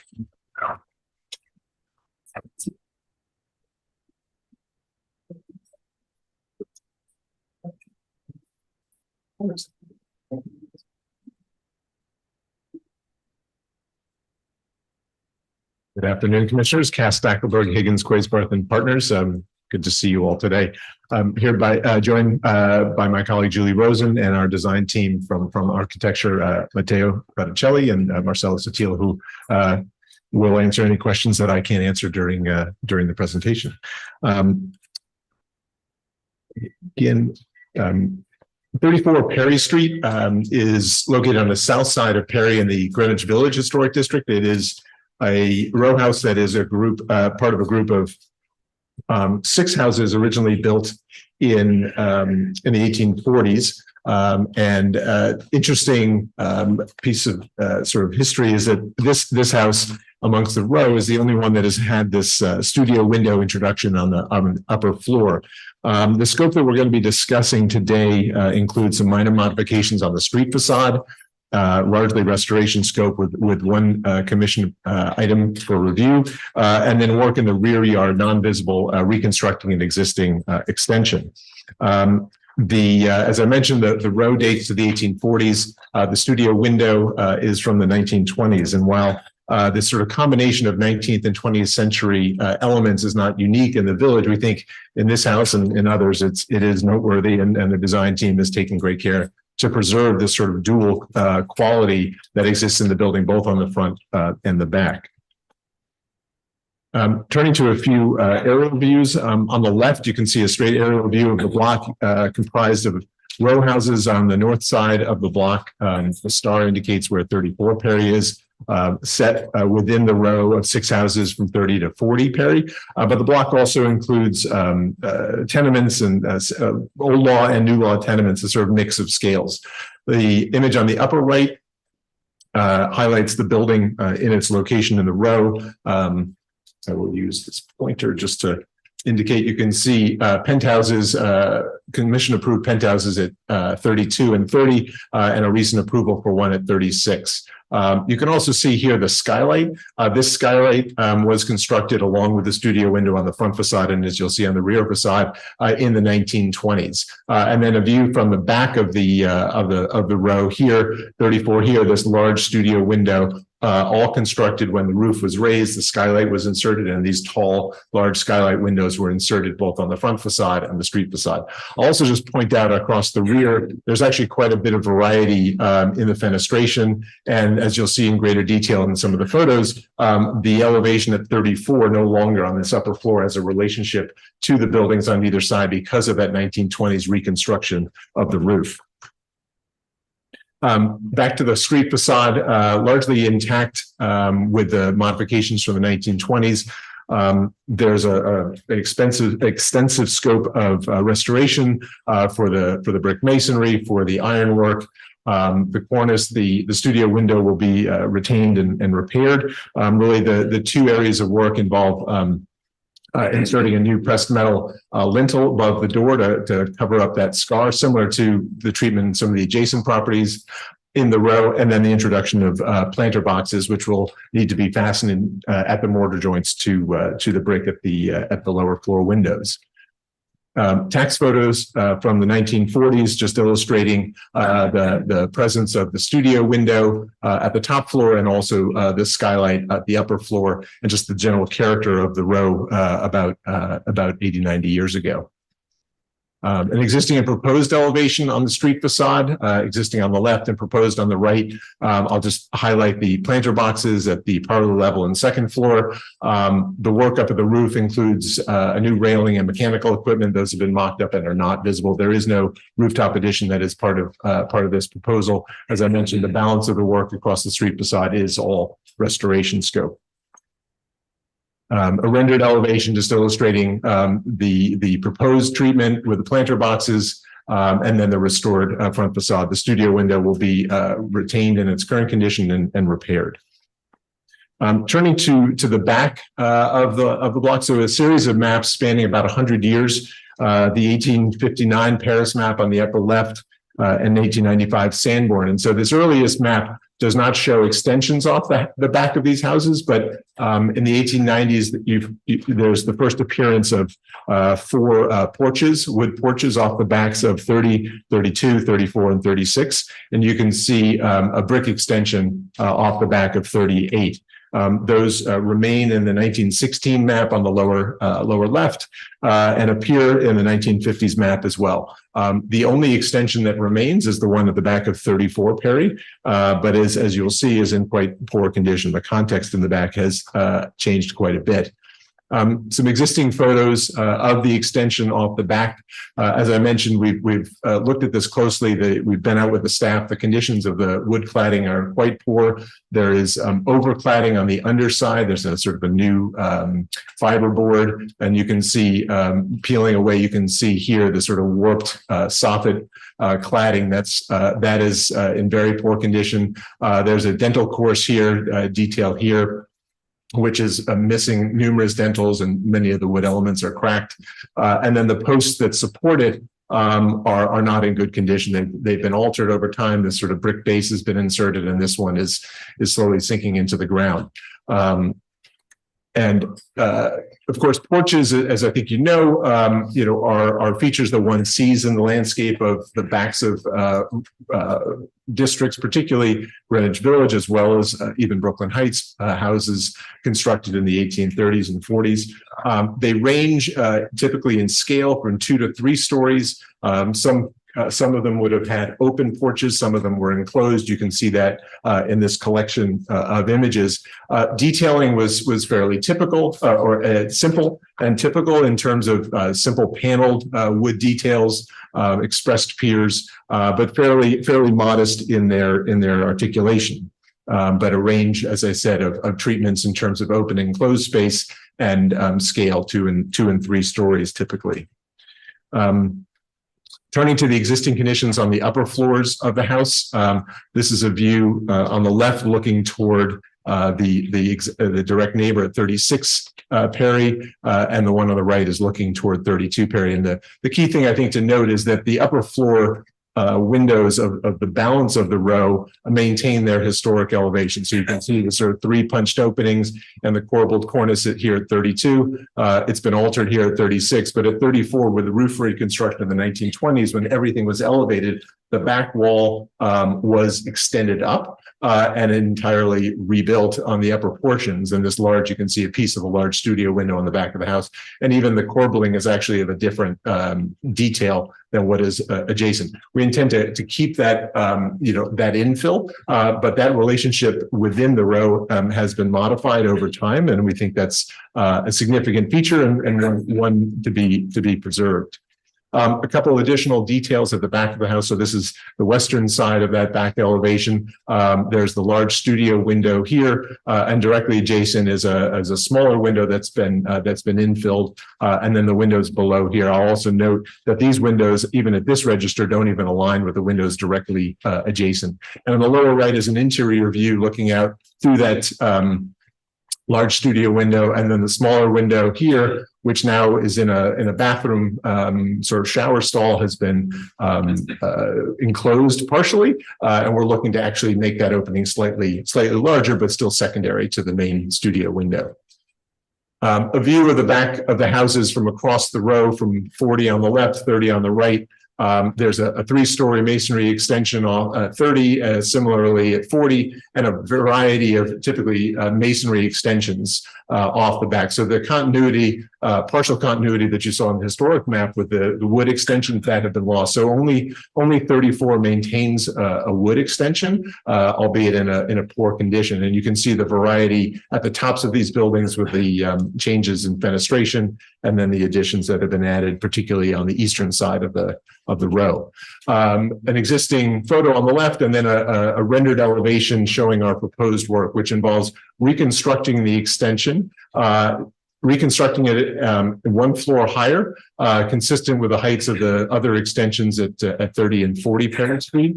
Cladding it in a synthetic wood as code requires, but doing it in a panelized system that is built up similar to wood. It will be field painted, brush painted in a deep green, new wood windows, multi-light double hung windows in wood painted a dark gray. There'll be a landing here and a stair down to the rear yard. And you can see here in this extension sort of the relationships of the openings at 30, 32, and 36 at this upper floor, but how the upper floor has been extended and rebuilt at 34. The other element, of course, as part of the proposal is enlarging that other window, that westerly window on the back of the elevation, again, maintaining the sort of primacy of the main studio window, but with a smaller window of the same articulation.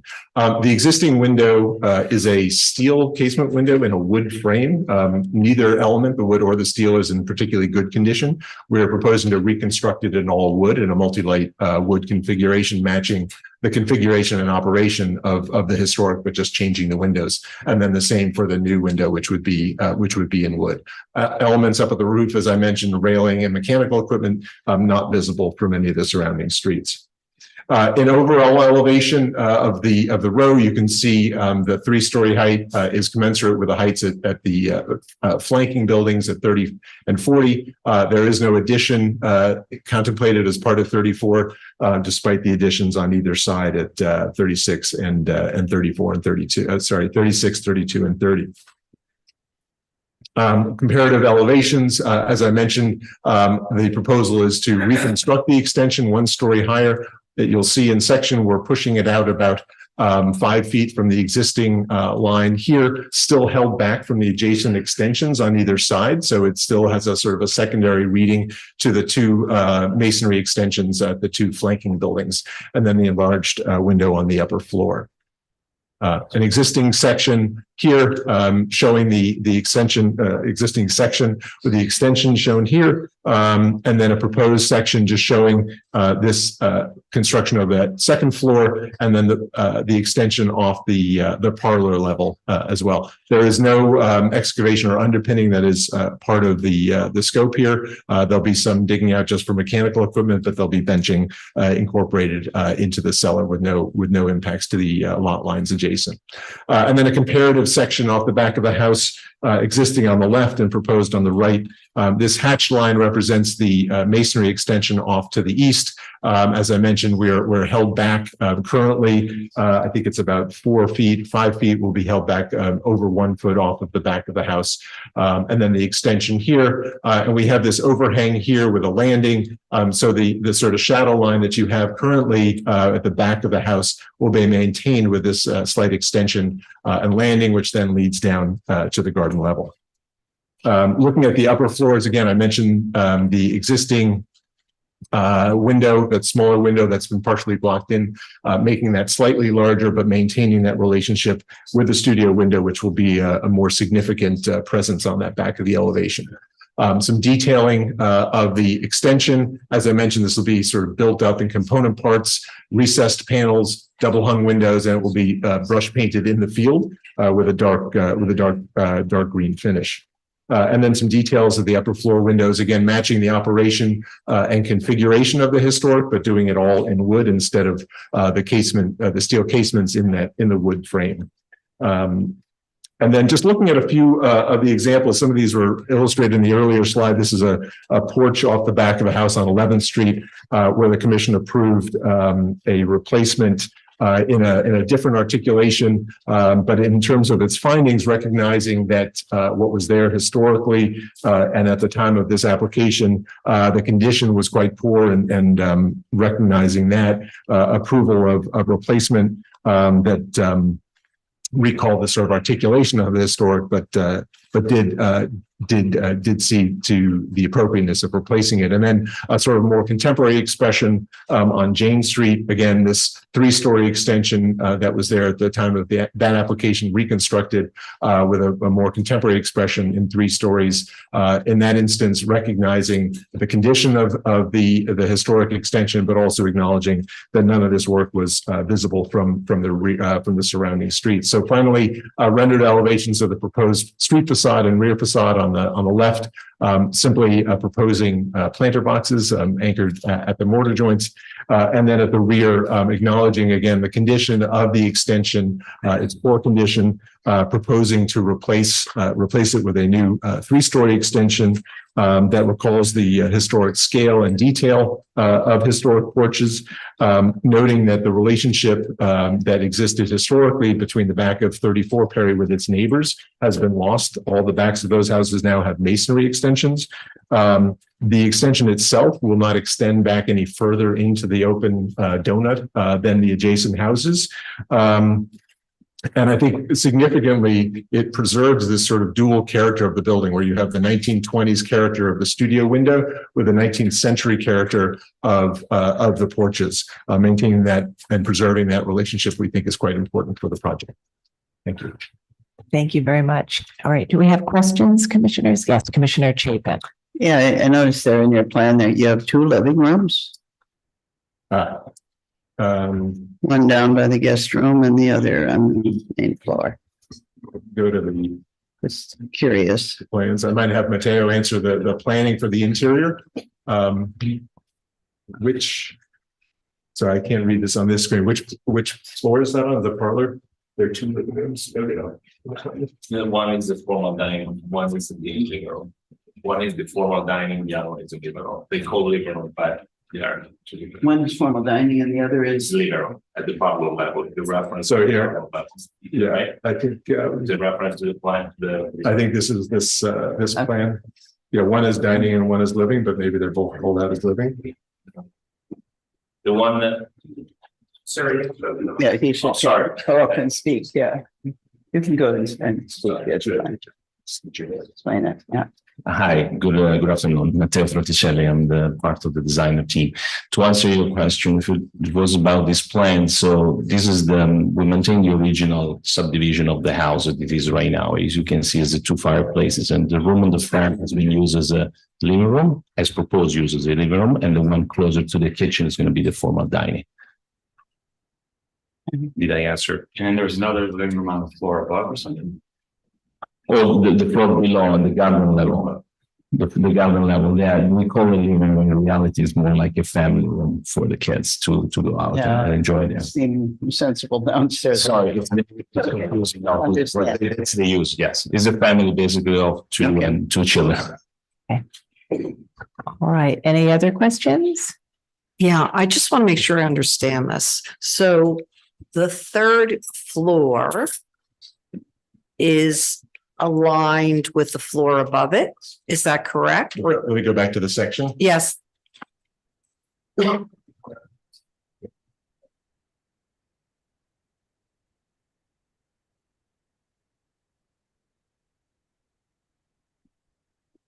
Is this a helpful slide for your question?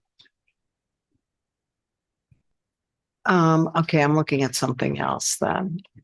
I'm looking at 17, I'm not looking at, what page is that?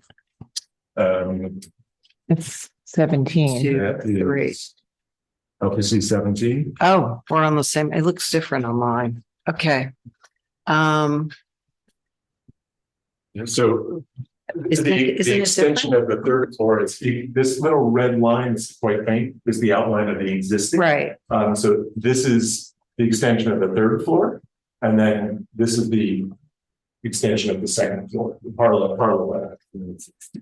Yeah, got it. Okay, thank you. Yes. Okay. Other questions? Yes, Commissioner Jefferson. Oh, I have existing. Got it. Thank you. a conceptual question. So the original wood, the original material on the backside was what color was that?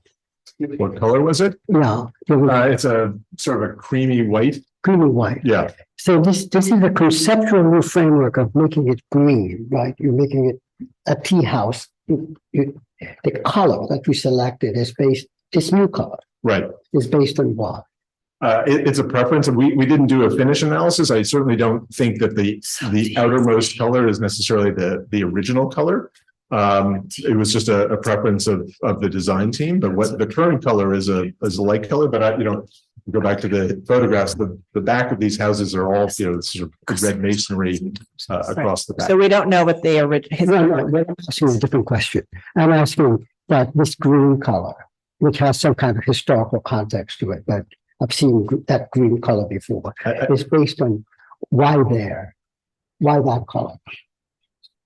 I think it's a design decision from the team. I don't know, a preference from Yes, you absolutely perceive it correct. We look at precedents of other tea houses, and the color looks to us that resonate between black, dark green, dark gray. They usually tended to be a darker color. They never was designed as a lighter color, at least in the New York City area. That's how the precedent that we look at it, how we get to choose that direction. So we're taking this 19th century concept of the green color, the tea house, and applying it to this rear facade. Okay, I got it. Thanks. And I'll just add that the examples that we include. This is on LPC 9. Why don't you go to the slide on the?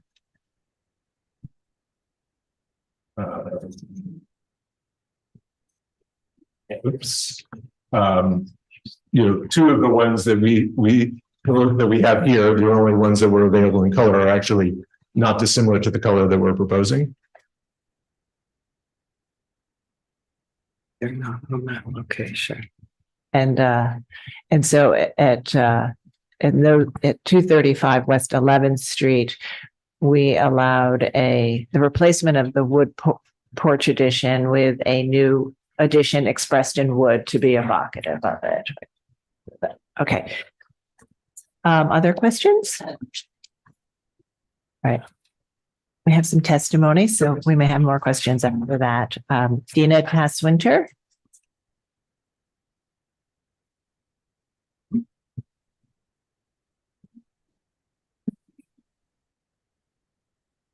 Hi, I'm Dina Tasswinter, and first, on a personal note, I want to say it's really nice to see you all again.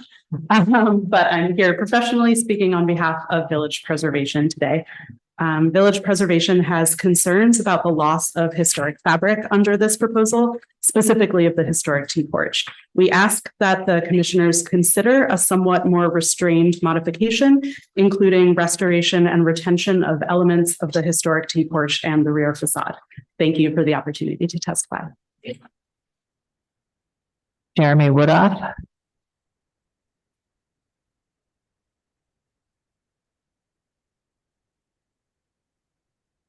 I'm Jeremy Woodoff, speaking for the Victorian Society, New York.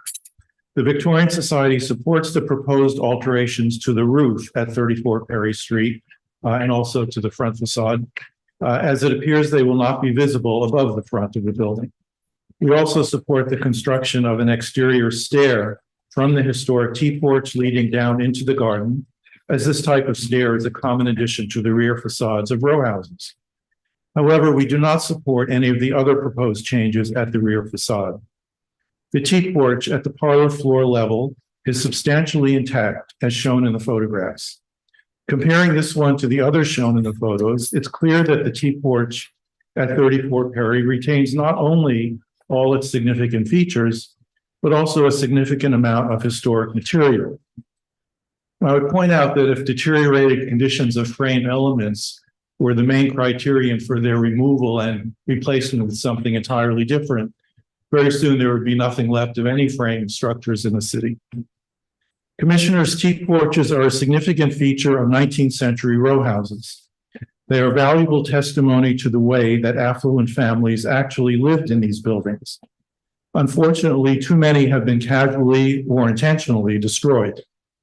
We urge in the strongest possible way that the T-porch at 34 Perry Street be restored with all sound historic materials salvaged and reinstalled.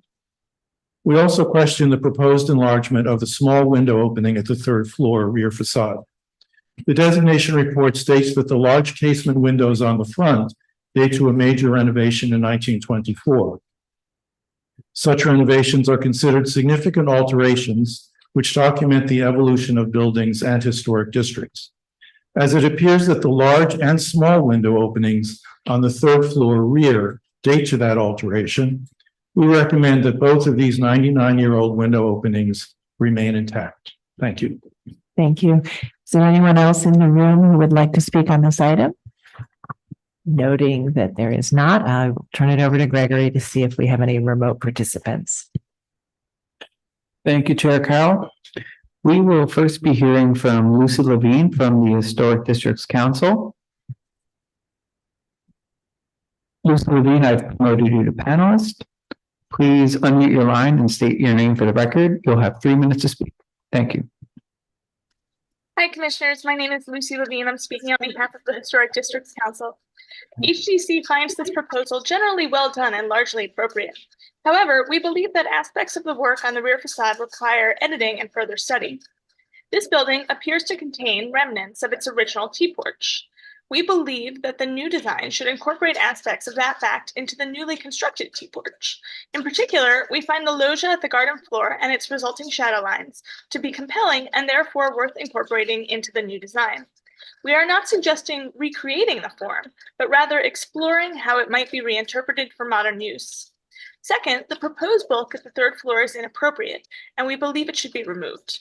Finally, we find the removal of the small masonry opening on the third floor inappropriate. Typically, the top floor of a row house has its masonry openings maintained. In this case, the juxtaposition of the large studio window with the smaller door is quite lovely. Thank you. Thank you so much for your testimony. I do not see any further hands raised in the meeting, so I will note for the record that Manhattan Community Board 2 recommends approval. And I will bring it back to you, Chair Carroll. All right, thank you. And I'd like to turn to you and ask if you'd like to respond to the comments. Yes, thank you. A couple things first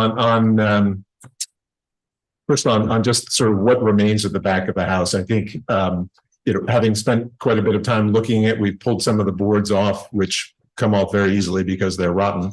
We've taken the framing off around the air conditioning to sort of look at the material. We've been out there with the staff, and similar to the other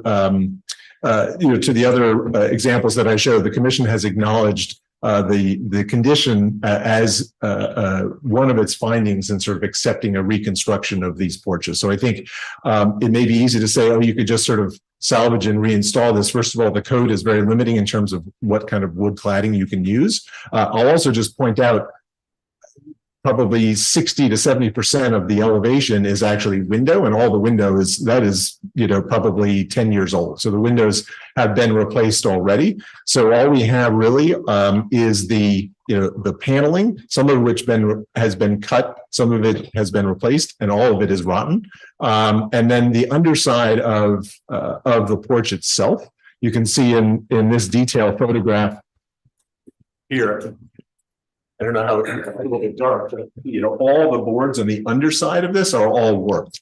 And so the material itself is really sort of beyond repair.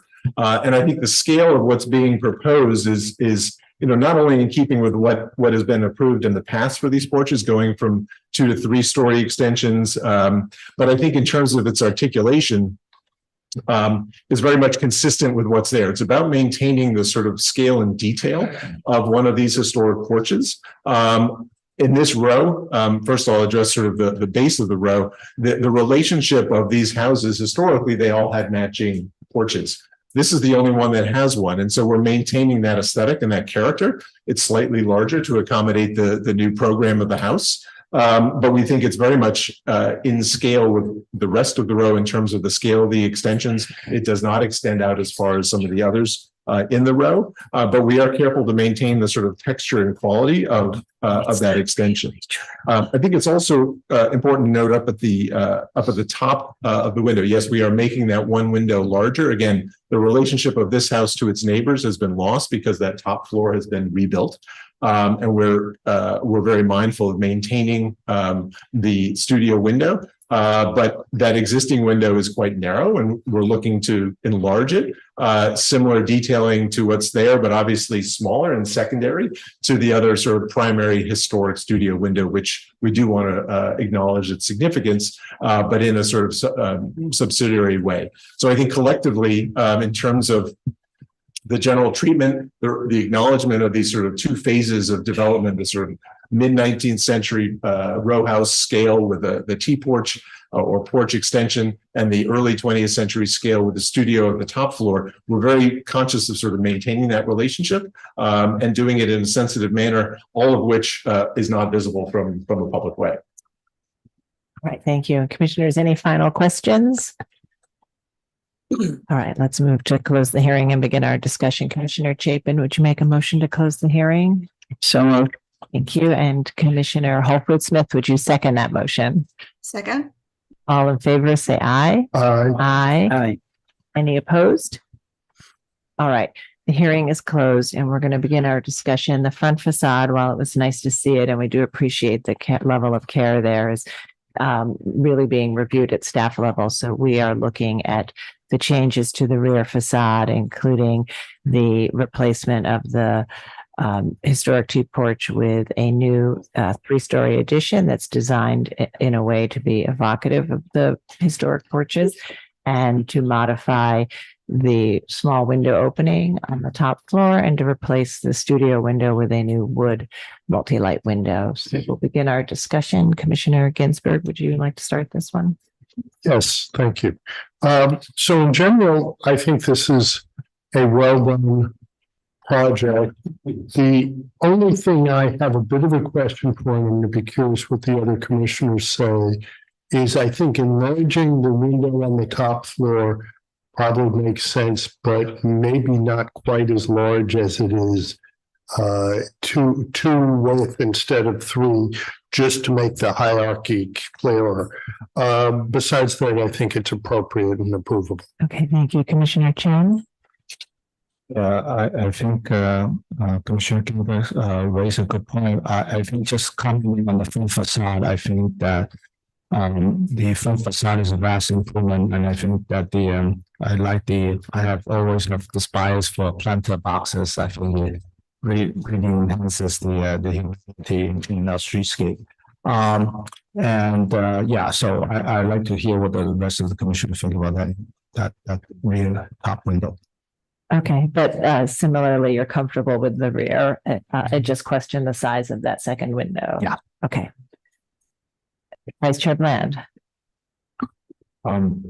Regarding the T-porch issue, I think there's not enough of it left to do anything other than to evoke it in a new design, which I think is what they've done, and I can accept that. And the rest of it, I can accept. I don't have any problem with the large window as it is, but I wouldn't withhold support if others think it should be retained or made smaller. Okay, thank you. Commissioner Lutfi? I want to echo the sentiments about the wonderful work done on the front with staff. And with regard to the back, I'm also not really having a problem with not trying to restore the T-porch, especially if it's very deteriorated. And I feel that whatever the color, might not have been my choice, the green, but whatever the color, I think the use of the wood just speaks to what was there. But what I think happens is by not keeping the floor above it set back, that you lose that thought of the T-porch. And because now it's not there. It's just a facade that is encased in wood. And so my recommendation would be that it stays set back, and that it would be nice to retain the smaller windows, because I also feel like you're losing the sense of, the upper part of the building, and the buildings that flank this particular house are to the right, and then to the left are two-story extensions. So right there, I understand that there is a three-story extension beyond that on either side, but right here, it's not actually as snugly positioned, and I think it kind of it's unfortunate for the volume.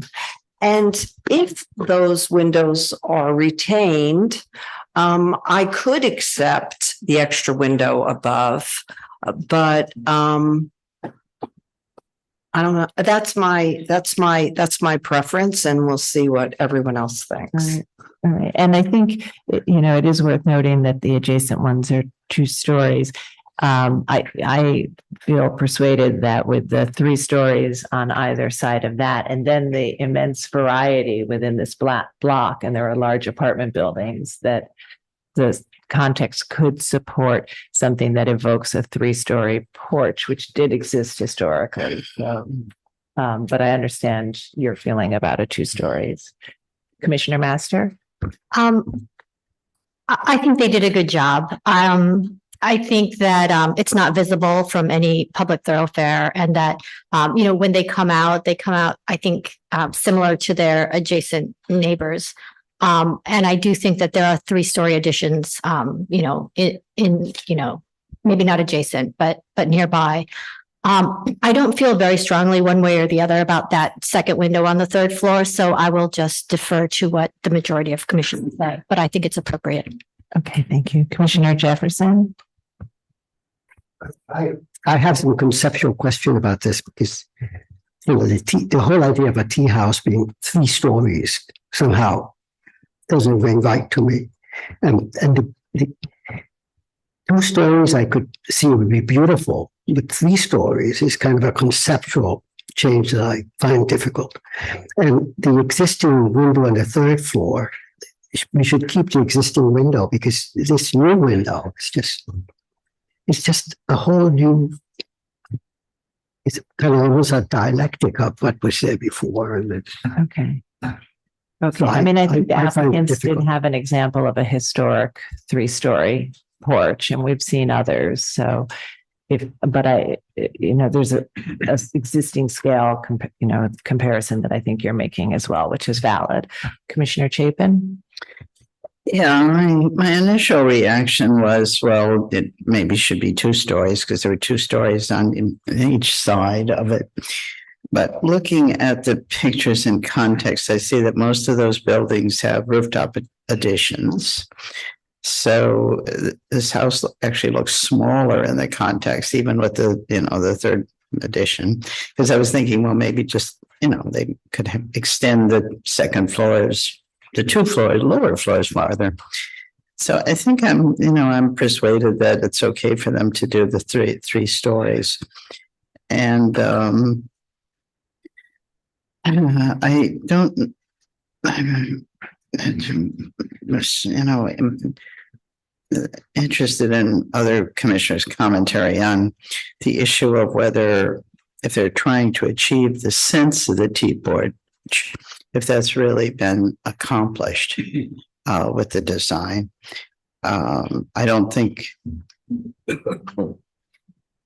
given some of the things around it, that a setback, I suppose, could help, but as I said, I'm interested in other people's expressions about I'm not sure about the fenestration on the back, but I think I can approve the 3-story extension, which I think is the main issue here. And you have an opinion I hear about what other people have to say. Enlarging the window at the top floor? That doesn't that doesn't trouble me because, I think I'm okay with that in these circumstances, Okay. Commissioner Goldblum. I think that the top floor window modification is acceptable. I think though, the reason we keep the top floor windows usually in my mind is to preserve a sense of continuity when there's a row or to kind of define the original volume and kind of to define the historic object while allowing for modifications further down. So here, where it's already been modified, I think that the modifications are okay. I think it would have looked better if they went all the way across, but I think and I think that would have been okay too. But I think that they're modifying something that was modified that broke the row, so I think it's okay. I think I agree with Everardo and Jeannie about the T-porch. Even though there are examples of it, I think that in this context with these neighbors, I think that a two-story would be better. I think that the third story could extend from the face of the brick, but it should do so in a way that defines the T-porch as a separate volume. Maybe have it be a slighter projection. I think that the fenestration there is awkward, but I think that for a rear facade where we allow a wide variety of designs, that awkwardness is kind of their business. But I think the volumetrically, the two-story nature of the T-porch as it was should be preserved in the new version in some way. Sarah, excuse me, didn't they say that they didn't extend the two floors as much as their neighbors, if I understand The addition is not as deep as the neighbors. Yeah, so if they did that and then they could achieve that separation, Yeah, I think that it's a different application to just make larger rooms on the second floor than to have another room on the third floor. All right, Commissioner Holford Smith. I think in general, I find this application to be appropriate, but I think I agree that the T-porch concept doesn't, doesn't work with a three-story version. So I think if that upper floor could be set back further so that there was the reading of the T-porch, that would be my preference. And I think that the original window on the upper floor should be maintained as a vestige of the original design and not try to mimic a new window in the same sort of scale as the studio window. So those would be my recommendations. Okay. All right. Thank you. So I think, we do have 6 votes for the 3 stories as presented. I think the one outstanding question for those 6 is that top floor window, and whether it should be reduced further or whether, having heard the discussion, are comfortable with it. You were comfortable with it anyway. You comfortable? Okay. All right. So then I think noting that we do have 4 commissioners who would like to see a 2-story addition and the third floor setback, I think we do have 6 votes for the proposal as presented. So we'll go ahead and make that motion. Okay. With regards to LPC 24-03735, 34 Perry Street, Greenwich Village Historic District, a Greek Revival style townhouse built in 1845. Application is to construct a rear yard addition and alter the rear facade. I note that the building style, material, and details are among the features that contribute to the special architectural and historic character of the Greenwich Village Historic District. I further note that the rear facade was raised in height and the studio windows were introduced in the early part of the 20th century during a time when the artist took up residency in Greenwich Village. I recommend approval, finding that the work will not be visible from the public thoroughfares, that the rear yard addition to be removed is simple design and has been altered over time, that the proposed rear yard addition will project no farther than the neighboring rear yard additions, and that other three-story additions exist within the block. Therefore, the addition will not overwhelm the adjacent buildings or central green space. That the proportions, configuration, materiality, and details of the proposed rear yard addition featuring green finished composite wood paneling and multi-light windows and door assemblies is inspired by the existing deteriorated rear addition and will recall historic key porches found throughout the historic district. That the top floor of the rear facade was raised in height and the masonry openings were modified in the early 20th century. Therefore, the proposed enlargement of the masonry opening will not alter an original fenestration pattern or further diminish the relationship of the top floor in this row. That the enlarged masonry opening and new multi-light windows will recall studio windows found in this building and throughout the historic district.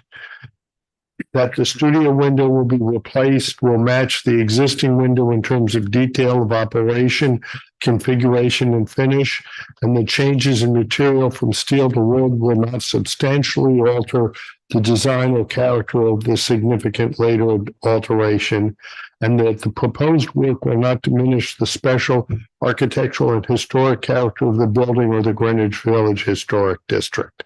Thank you. Vice Chair Bland, would you second that motion? Second. Mark? Chair Carroll. Aye. Commissioner Bland. Aye. Commissioner Chapin. Aye. Commissioner Chen. Aye. Commissioner Ginsburg. Aye. Commissioner Goldblum. Nope. Commissioner Jefferson. Commissioner Lutfi. Commissioner Master. Aye. Commissioner Holford Smith. Nay. With 6 in favor and none opposed, the motion passes. That's approved. Thank you. I'm sorry, with 4 opposed, sorry. 4 opposed. All right. So thank you very much. That's approved. We're going to now break for lunch. We will return at 1:45. We'll ask everyone to leave the hearing room during the break, and we'll ask all remote participants to voluntarily exit the Zoom meeting at this time.